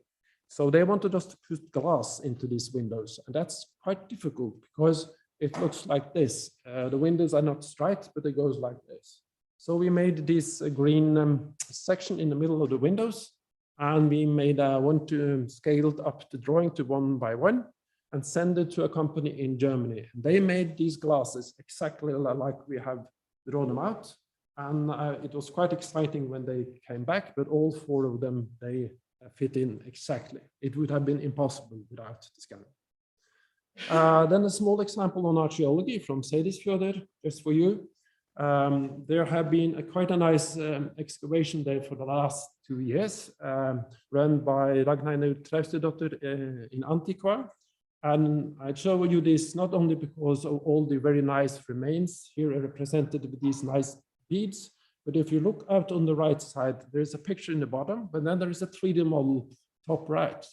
And that's how archaeologists work today. They make these 3D models where you can make auto photos afterwards, and you can make the old traditional drawings you can see down to the left, and the accuracy will be really good, and you will be much more effective out at site. Another example in archaeology, here's another example from Seyðisfjörður. This is a floor from late 19th century, also made digital. If you ask me, you don't have to draw this. This is more than good enough documentation on its own. Another example from Trondheim in Norway. This is a place where we dug out 5 different faces of medieval churches, and you can see one of them out to the right. And here you can see the results of the digital documentation. This is underneath the excavation when we had finished.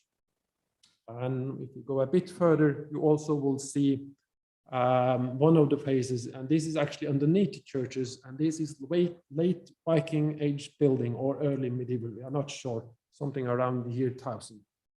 Really exciting, and if you ask me, a very good documentation. You don't have to draw out this, and it will be very good to send to the museum or use it for dissemination later on. Then I will show you the last example I have, and that's the biggest job we have ever done in my department, and that is a mining town at Svalbard. It's called Svea. There are 2 Norwegian towns at Svalbard. It's Longyearbyen and it's Svea. But in 2016, we closed down the mines. There is no good reason to continue to take out coal, as you all know. And but the problem, or the thing was that the parliament had decided that the whole town should be teared down after we had finished. It should not stay there for all buildings built in modern time on Svalbard should be taken away when you have finished. And then that's the reason why they wanted us to make a full-scale 3D model out of the whole town. So that's more than 100 houses, and there is a lot of industrial remains as well. These are not that old. They are all from the early 20th century, but still they are protected cultural heritage. The area we were working on was more than 2 square kilometers. So the job was rather big. We had 15 persons out at the site for nearly 3 months last summer.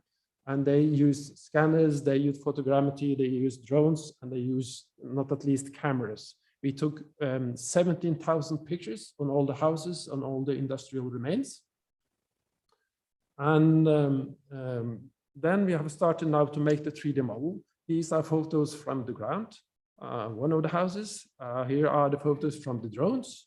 And here is the finished results on one of the houses.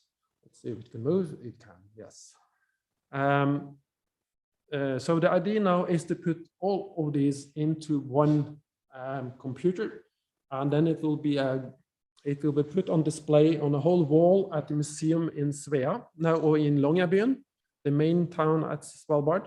And then you can go in, either you can just watch it as a film, or you can use a game controller like this one and move around in the mining town and look at all the details. And you just, if there's time for it, I'll just show you how detailed this documentation is.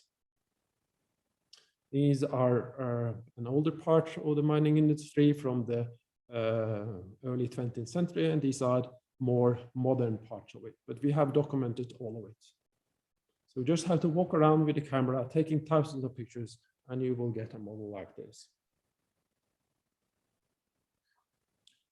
And then this is a part where they sorted out the coal, the different qualities, before it went out and was shipped down to Europe.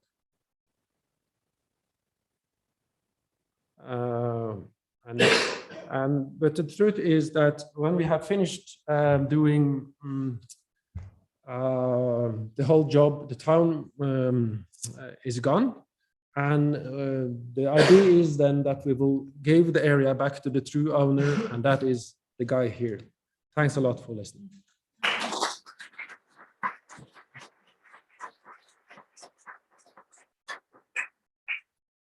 So much. One or two questions?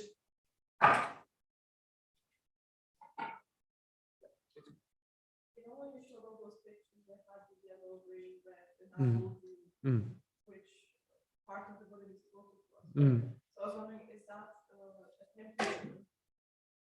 So in the color related to the transition in the building, how exactly to show it?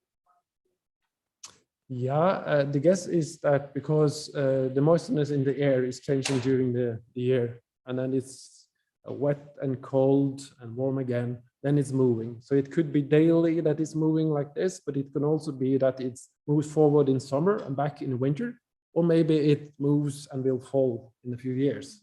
So that's what we try to get an answer to. Well, that was interesting. We are running behind in time, so I will just push this. But now we saw there very good examples of how important the digital technology is for documentation and also preservation just. And then, of course, when we have all this digital matters, and then we can play with it a bit, maybe. But to the next. So stop sharing here a bit. Just going to give Alan. No, maybe not right now. Do it later. So next one is Jacquie Aitken from Timespan, which is actually a little small cultural center, about the same as we can say. Well, I think of it as a sister organization to Gunnarsdóttir in the east. We are not that many working in both places, but we have been working together now for a few years in the Cine project and now in the PHIVE project. So let me put this on.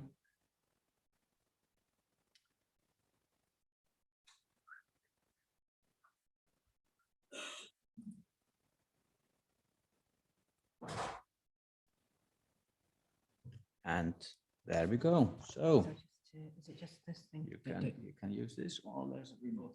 Go for the sample version.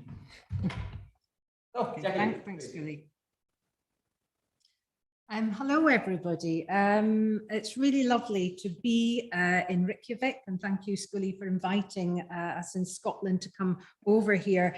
There was a trip for the Cine project, and I missed out on that one, so I wasn't going to miss out on the PHIVE trip to Iceland. So my name is Jacquie Aitken. I'm a curator with a background in archaeology, community engagement, and museums. And my talk today is entitled Digitizing the Past for a Better Future. I mean, is that possible? I really feel strongly that digital can play a role in this. So just tell you a little bit more about who I am and where I work, just to set the scene a little bit. So I work at Timespan. It's a cultural organisation in the historic fishing village of Helmsdale in the northeast of the Scottish Highlands. And we have local and global ambitions to use cultural heritage for social change. Timespan is a place of contemporary art, heritage, digital innovation, local history and research, future propositions and action. We believe that cultural institutions are public spaces that belong to society, and as such, we have a responsibility to shape a brighter new world based on principles of equality, emancipation, and inclusion. So we comprise a local history museum, contemporary art program, geology and herb gardens, shop, people's mobile archive, and a very successful youth action program. We take a holistic and integrated approach to our museum, events program, and our overall organization. So all elements of what we are and what we do serve our civic and socially impactful agendas. To make our art, heritage, and digital work meaningfully for our community and village, and as tools for social and cultural change.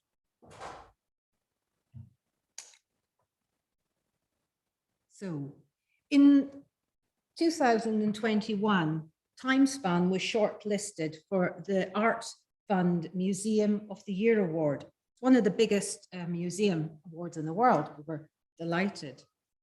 We went bold with our program, and our digital exhibits and online events program, in collaboration with our partners and friends at the University of St Andrews, you'll hear about that next, brought our remote Northern heritage into the present, into people's homes and onto their mobile devices.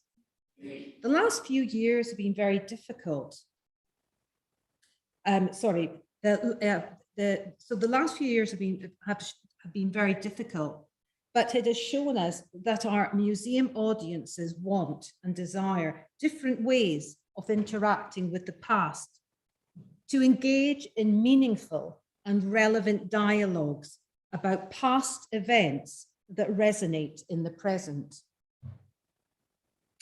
So at Timespan, our history is told through a tapestry of local stories, objects and archives, and interactive, immersive digital displays, with additional contextualization to a wider national and global history and relevance. So we've been partners on the Cine and currently the 5 digital innovation projects. The digital transformation of heritage sites and landscapes, facilitated through the Northern and Arctic collaboration projects, has not only given museums new immersive tools to explore and re-examine their object collections and reconstruct historic buildings, archaeological sites, and whole landscapes, but it also creates diverse and accessible spaces and platforms for discussing urgent environmental issues affecting our planet. And it provides us with a portal between the past and the present, a point in time where we can reconfigure history to be more inclusive and representative of past events, and update outmoded views and interpretations of the past. Digital heritage brings new ways of connecting to the past, engaging in meaningful dialogues that affect society at global and local levels, in the museum, the landscape, and in communities and in homes. The PHIVE Collective has supported the continuing development of new accessible immersive tools for revisioning past landscape sites and characterizations. The development of high quality, well-researched and co-engaged immersive reconstructions are extremely useful tools for presenting versions of the past. In 2020, Timespan created the Real Rights online digital exhibition. It's a true integration of art, design, heritage, and digital, tackling big ideas in accessible, multidisciplinary ways. Real Rights brings together immersive technology, objects, archival collections, and challenging museum themes. The digital platform is an effective way of utilizing heritage for social change and critically reflecting the historical narratives of our parish within the intersecting frames of colonialism, climate change, and land rights.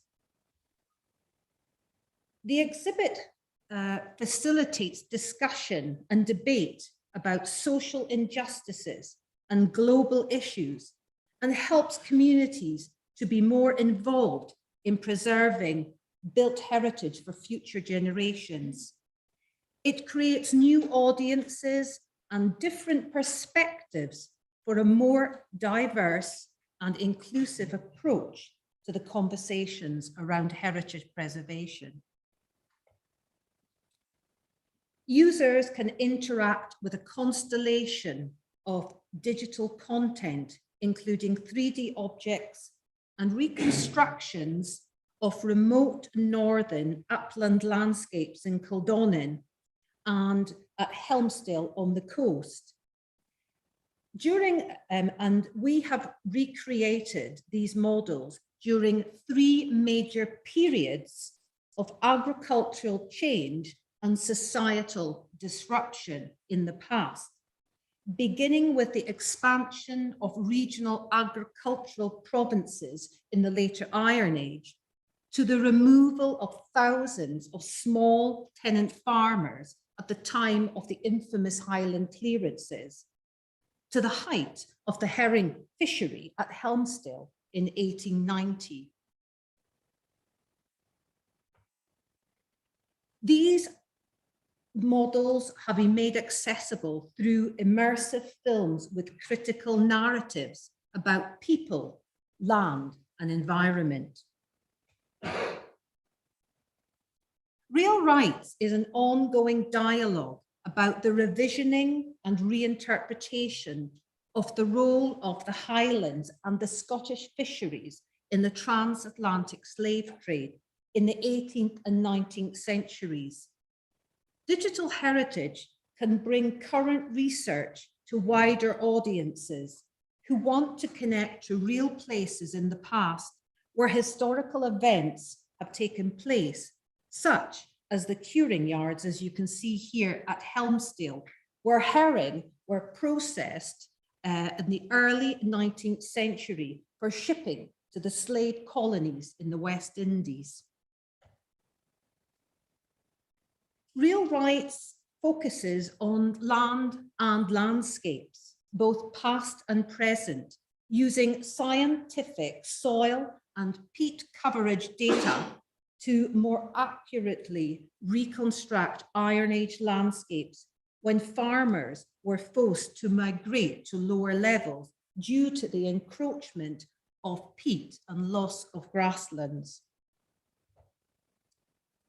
Real Rights provides testimony to the events that took place in Kildonan at the time of the Highland clearances at the beginning of the 19th century, with mass removal of people, emigration, and the decline of indigenous culture and the Gaelic language. This historical narrative is brought up to date with the recent community land buyout in 2017, the first ever by crofters in Sutherland.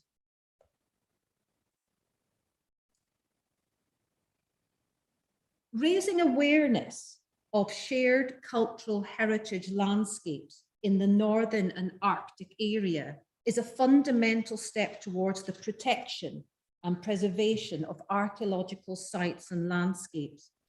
With more communities and museums within the area working together to promote and preserve their connected northern heritage and shaping environmental policies. Another facet of the work that we are doing with the University of St Andrews and exploring through the current PHIVE project has been the social prescribing qualities of digital heritage in combating mental health issues affecting remote communities. The DigiTourist app trail combines the enjoyment of the outdoors and historic landscape with a portrait of our parish through the intersecting frames, as I said before, of climate science, land use, and legendary local stories and mythologies. The interactive maps lead users to information on climate change, land use, and stories, as well as 360 images, audio recordings, and relevant archival material, of course, from our museum collection.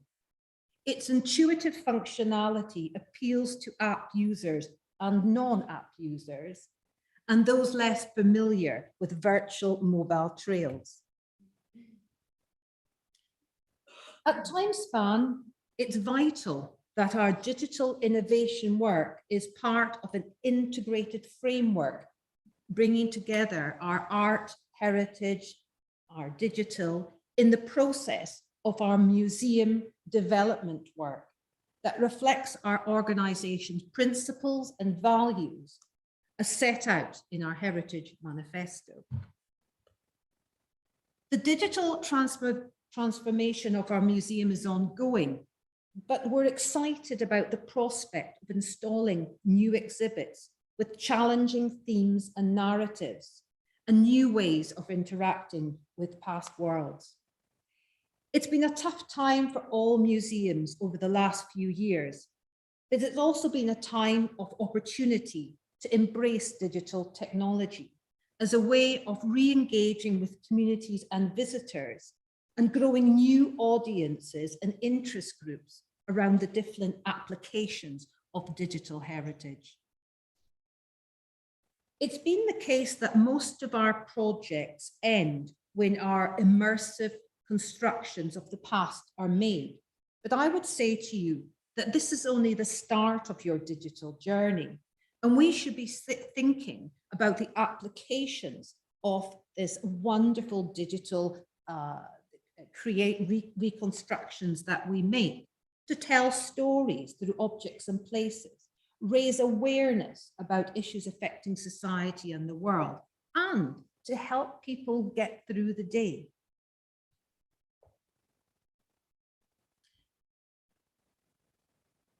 So this is just showing you what our museum is transitioning into. Very colorful, you'll appreciate. The process of heritage digitization aims to produce a version of the past that has been scrutinized and thoroughly researched by a multidisciplinary team, including, as we've seen in previous talks. It's really encouraging that this is the way it's happening. Archaeologists, historians, scientists, collaborating with digital modelers and content developers, architects, designers, the list is endless. Producing a considered, credible, and engaging experience. We are working within the limits of current research with layered and complex landscapes and considerable gaps in our knowledge. And any landscape only reveals a small part of what was originally there. And I'm just going to finish by showing you some of the highlights of the work through, or the work that has been highlighted through the PHIVE project. So on the left, and again, I would just like to reiterate that this is the work that we've done in conjunction with the wonderful Open Worlds team from the University of St Andrews. Lots of different names, but I'll get a little shout out at the end for them. But on the left side here, you can see a curing yard. We've been doing this for quite a few years. So this is done, this was the first go we had at doing the curing yard. And this is all about keep on going back to your models, keep on enhancing, keep on tweaking. I'm the boffin that goes to the digital developer and say, that's not quite right. That tiles need to be better. You need to put drains in the curing yard floor. And this is where we are now, which is a much more detailed and accurate and more thoroughly researched model. We're also able to bring back lost buildings. So at Helmsdale, this is just an example of bringing back Helmsdale Castle. And if you come to the presentation in the afternoon, I'll show you what we did by how we went about bringing back the lost castle of Helmsdale. And also it's important, again, you've made your model, but what content can you add to the model? What different media can you add? Film, image, audio. Well, as I said to you, the loss of the Gaelic language within this digital model here of an old longhouse in the Strath of Kildonan, we can actually add Gaelic songs to the model to embrace that language and bring it back to its natural setting. And we can also look at characterization, historic costumes, and also activity as well, so that the digital developers are doing some amazing work with the authentic costumes. At the bottom here is a fisherman's Ganzi from our museum collection. And up here, Perrin from the University of St Andrews has done some sketches. You've seen some of this in previous presentations. And these fishermen at the top will eventually be placed into our fishing village model. So lots of different work on these fronts. And we're also looking at going underground here. So we're still doing reconstructions. We're still trying to add to what we know of different periods in the past.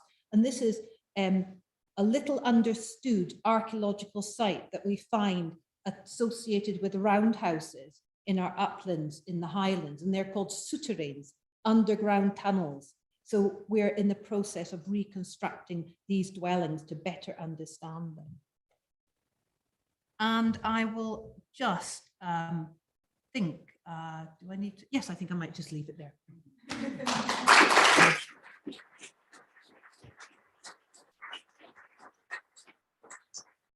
you so much, Jacquie. She will be speaking in session 1 and continuing and giving you more insight into the Helmsdale's work there. So those of you who have questions, you will just have to be in session 1 with her after the lunch break. So now we have there's still one left. And that is my good friend, Alan Miller. Let's give him the right to share the screen and start with that. And yes, Alan, can you hear us? I can hear you, Skuli, yeah. And yes, we can hear you as well. You can hear me as well. So Alan Miller from the University of St Andrews. There are about 10 years since we met here on some conference on archaeology, actually. And since then, there has been a lot of a good collaboration and co-work. And so, well, I will give you 20 minutes because we are running behind schedule, as happens. And so please, Alan. I'll just try and share my screen. Okay.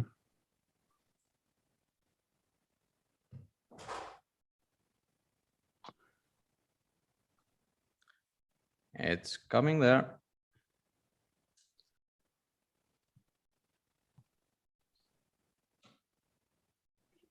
Okay, I think that's that's good. Thank you so much for the invitation, and thank you everybody for not getting up and leaving at the end of the last talk. And I'm aware that you're probably short on coffee and wanting to get to lunch, and also the sort of hands-on sessions, that the opportunity to try out some of the virtual heritage technologies that are available, some of which I've been involved with from University of St Andrews End. And I'm really sorry that I'm not able to be with you. I had intended to travel, but events beyond my control meant that I wasn't able to. So unfortunately, I'm missing out on that. And so what I wanted to talk about, if I could, just a little bit, is a sort of relationship between some of the projects that we've been involved with recently and technology change and virtual reality and heritage. It's called Social Impact of Virtual Reality. I think that's a bit grand. I'm not sure that my talk has lived up to the title, but never mind, I'll do that. So I think it was mentioned before, when we're dealing with digital technologies, when we're dealing with virtual heritage, one of the things that we need to sort of bear in mind is continual change. And as I think someone mentioned that, technology become outdated, things get captured, and you can't use them in the future, and all of those sorts of things. Well, that's one way of looking at it. I mean, at the same time as that, every year, every month, every year, every decade, there are new opportunities. I do remember when I was doing my PhD on computer networking type things, the university was going to open a virtual reality theatre, and we're spending millions of pounds on it. And that less than 10 years later, you could get the same or better graphical experience by spending £10 on a Google Cardboard thing. That the change in terms of what is possible with technology is ongoing. The opportunities are ongoing, and that therefore we need to kind of like continually reevaluate what is possible and how to do it. But at the same time as that, some things are constant, I think. Although you do get great, you think about movies, you get great action movies, special effects, and all of that. But it's still the case that a Laurel and Hardy movie shot in the 30s is funny. It is still the case that sort of classic movies have value. And I think that for us, when we're looking at digital interpretation of heritage, whilst platforms can change and the way in which they're delivered and so on can change, actually the media that is created can live for a long time. And if we make 3D models, as to technology advances, they can become a model that was made 10 years ago can be made much richer and much more engaging just by changing the lighting and doing effects and all of these sort of things that are possible with phones and computers now, which weren't in the past. So I think that this technological change it offers real sort of opportunities, and I suppose that in the last 10 years, I suppose, Skuli, maybe a bit longer, before we kind of engaged with each other, because I know you were doing stuff with Tom Dawson and other people before that. But over the last decade, I've been a number of projects that we have been involved with, and these are more recent ones. So that I wanted to just talk a little bit about what happened in them and what the kind of point of them is. So one is the EULAC Museums project, which wasn't really a digital project, but it had a digital component that was part of it. There's the Cine project, which is a big Northern Periphery program, which is about culture in the northern environment, and Cine, and involved us doing digital reconstructions, working with museums and so on. And the Cupido project, which is a North Sea region project, has done a lot of similar things that we've been involved with. And this PHIVE project kind of has tried to bring all of these together. And Stratus, it's focused on Ireland, and Downpatrick Head has really looked at kind of pushing the boundaries of virtual reality and how it gets used in, how it can be used in heritage. And I suppose one question then is, well, what are those boundaries? And I think that in the Stratus project, we said kind of three things. We said, well, one is that we can use virtual reality now to bring together natural heritage and cultural heritage interpretation on a site, so that when you actually go out into a site, we can have that interpretation available to people through their phones and through their mobile devices and the like. So that was the first sort of boundary. And I think the second boundary was connecting together, is that you know, in the same way as like with North Coast 500, and there's this thing about connecting together different heritage sites.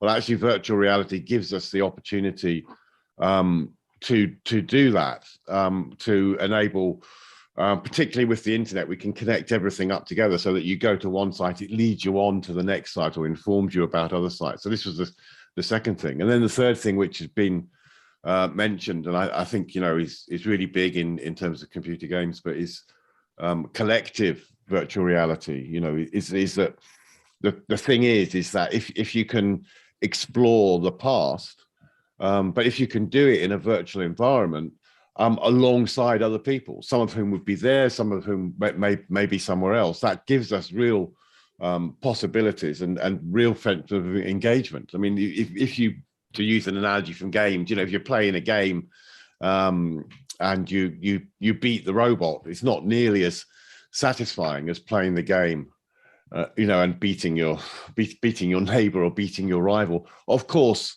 when we're in sort of educational context, we don't really want to take that part of games as sort of competitive stuff. We were far more interested in it being sort of collaborative learning and sharing experiences. But nonetheless, the collaborative learning and sharing is much better when there are people there. And so I think that those sort of three areas are areas that we've been pushing on. And I think that sort of underlying ethos through these different projects is this sort of idea that heritage, cultural heritage and natural heritage, you know, it is connected to communities. It expresses or is part of the identity of people and of groups of people, and therefore, you know, it should be something that is empowered. It's that when we're looking at the way in which we use digital in the context of heritage, then we should be thinking about, or we can think about, how do we use this digital to empower people, to give people more access, to give people more control, to enable people to participate in definition of heritage and participate in the communication of heritage.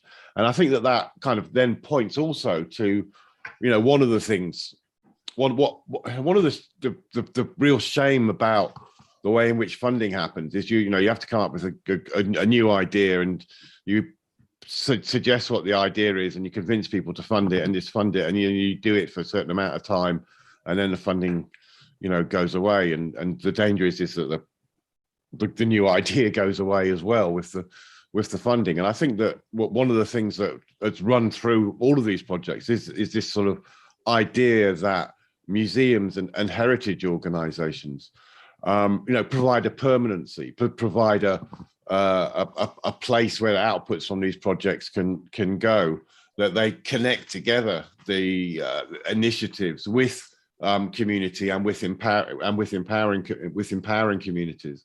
And therefore, I think that the heritage organizations, and particularly museums with strong community connections, become really central to defining the way in which technology can be used, because, you know, technology, it's not necessarily a good thing. You know, so, you know, a new machine can either lead to, you know, 20% of people being made unemployed, or can lead to reducing the working week for people and giving people more leisure time.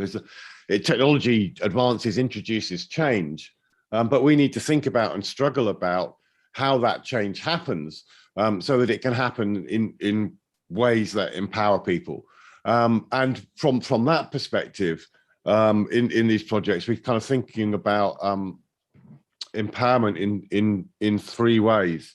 And this diagram just gives a sort of idea about what we're kind of sort of overview of the sort of thing that we're about is, you know, developing technology, doing the digitization, archiving, getting stuff into virtual environments that you can engage with, and then through doing that, also building capacity of communities, building exhibits, and having an impact on society. You know, there's no point in just kind of running around in a circle doing this, and just thinking about the relationships between the technology, exhibits and engagement, impacting, and then what that effect it has on social cohesion, integration, well-being, and sustainability. And I think a lot. So that in itself is a justification for funding this sort of work and for engaging in this sort of work, and it affects a large number of different stakeholders in it. But if we're going to think about building capacity, then I think that that's one of the things that this network idea that Skuli has is about, is trying to build community, try to build sharing, developing a network so that we can learn from our own experiences. That in itself helps to develop capacity. The other thing that I think that we found is that by engaging in projects, we were able to create digital assets, digital reconstructions, 3D models, and the like, which can then be used by communities, can then be used by museums to engage. And particularly through the COVID-19 thing, the existence of digital assets made it much easier for people to maintain and to stay in contact with each other and with their audiences. So that was the first thing was building network. The second thing was the creating digital assets and creating them in an open way so that they were available for people to use and to refactor as they like. The third was kind of knowledge exchange activities, holding workshops, tutorials and the like. And the fourth then was building this infrastructure. And this is what this sort of northernheritage.org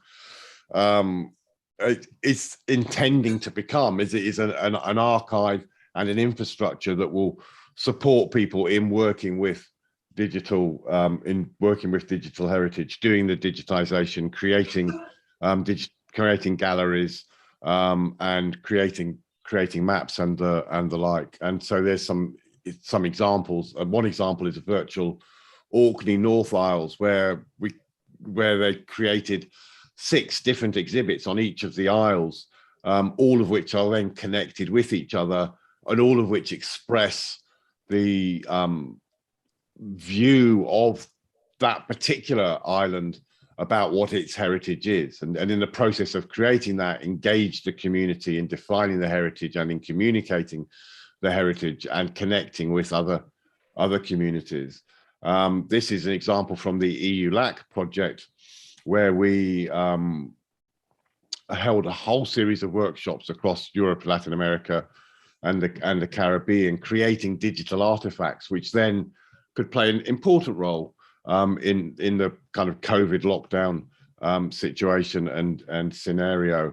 And then looking also at the process of digital reconstruction down Patrick Head, a great virtual reality app, which I think you'll be able to see in the lunch break and to put on your heads and have have a look at. The Skuli Cluster 16th century monastery, again, this has been around for a few years now, Skuli, but I think nonetheless it's a good example of what can be done, and we'll be aiming to take it up to the next level.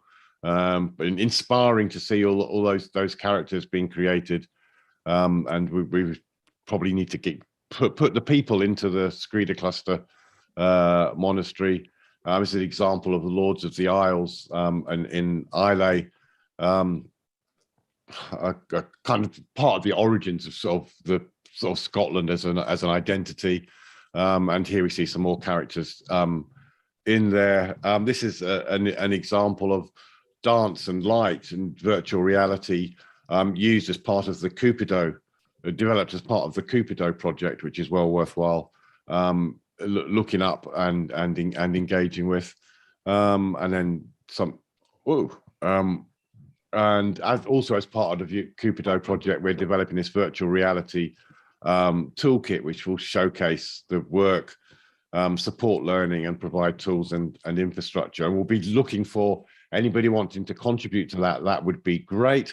And the final thing is this questionnaire that we are circulating, and we're wanting to really ask as many of you as possible, please take 5 minutes to fill it in. It really shouldn't take longer than 5 minutes, but we need to get an idea about what out of these questions do people feel is the most important, and also to be able to provide evidence that there is interest in these areas. So if you agree with cultural and natural heritage play key roles in strengthening communities, then let us know. And if you don't, then so you can strongly agree or strongly disagree or choose options in the middle. Heritage strengthens shared identities and a sense of belonging.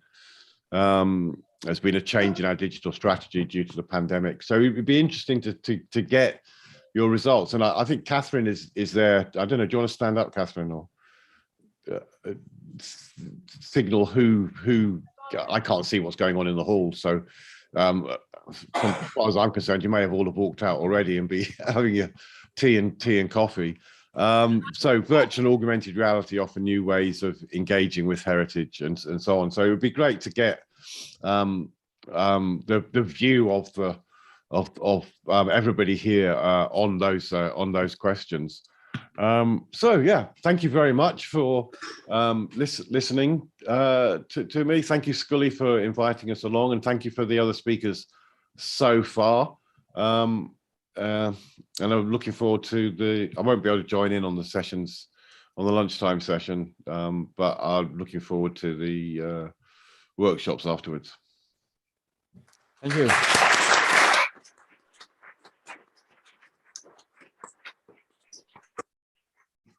Thank you so much, Alan. And as you mentioned, you will be on a session in the afternoon, so we leave the questions to go into that session.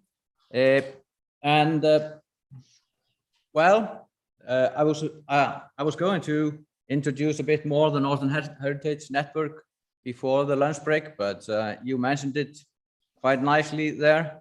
And for those who will not be here in the afternoon, but I'm going to use the part of the closing remarks time in the afternoon at 3:30 to tell more about the ideas about the Northern Heritage Network. But for others, they can go into the northern.org page and see a few things about it there, and even sign up for more information. This has been, well, I want to excuse for if it has not been as hybrid as we would have wanted. I didn't manage to get all the techie stuff with me that I wanted, but I think this morning has been good. We have had very good keynote lectures here, interesting, which are, and very from a broad perspective on the digital heritage. We have then even more exciting sessions in the afternoon from 1 to 3 on Greenwich Mean Time here in Iceland. This morning session has been streamed live through YouTube channel, but for the afternoon sessions, we will not stream them. But those of you who have been watching the stream, you can go into the northernheritage.org page and find the conference page and go directly in through Zoom meetings and links to Zoom meetings there and join us in the afternoon sessions.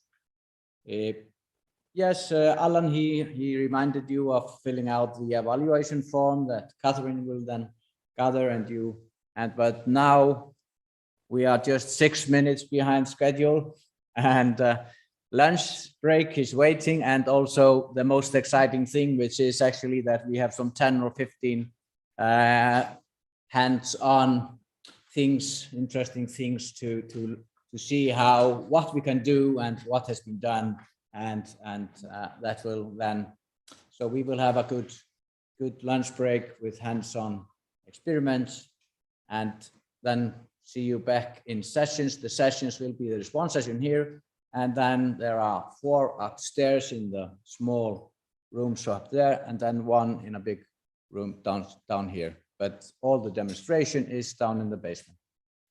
So thank you for the good morning.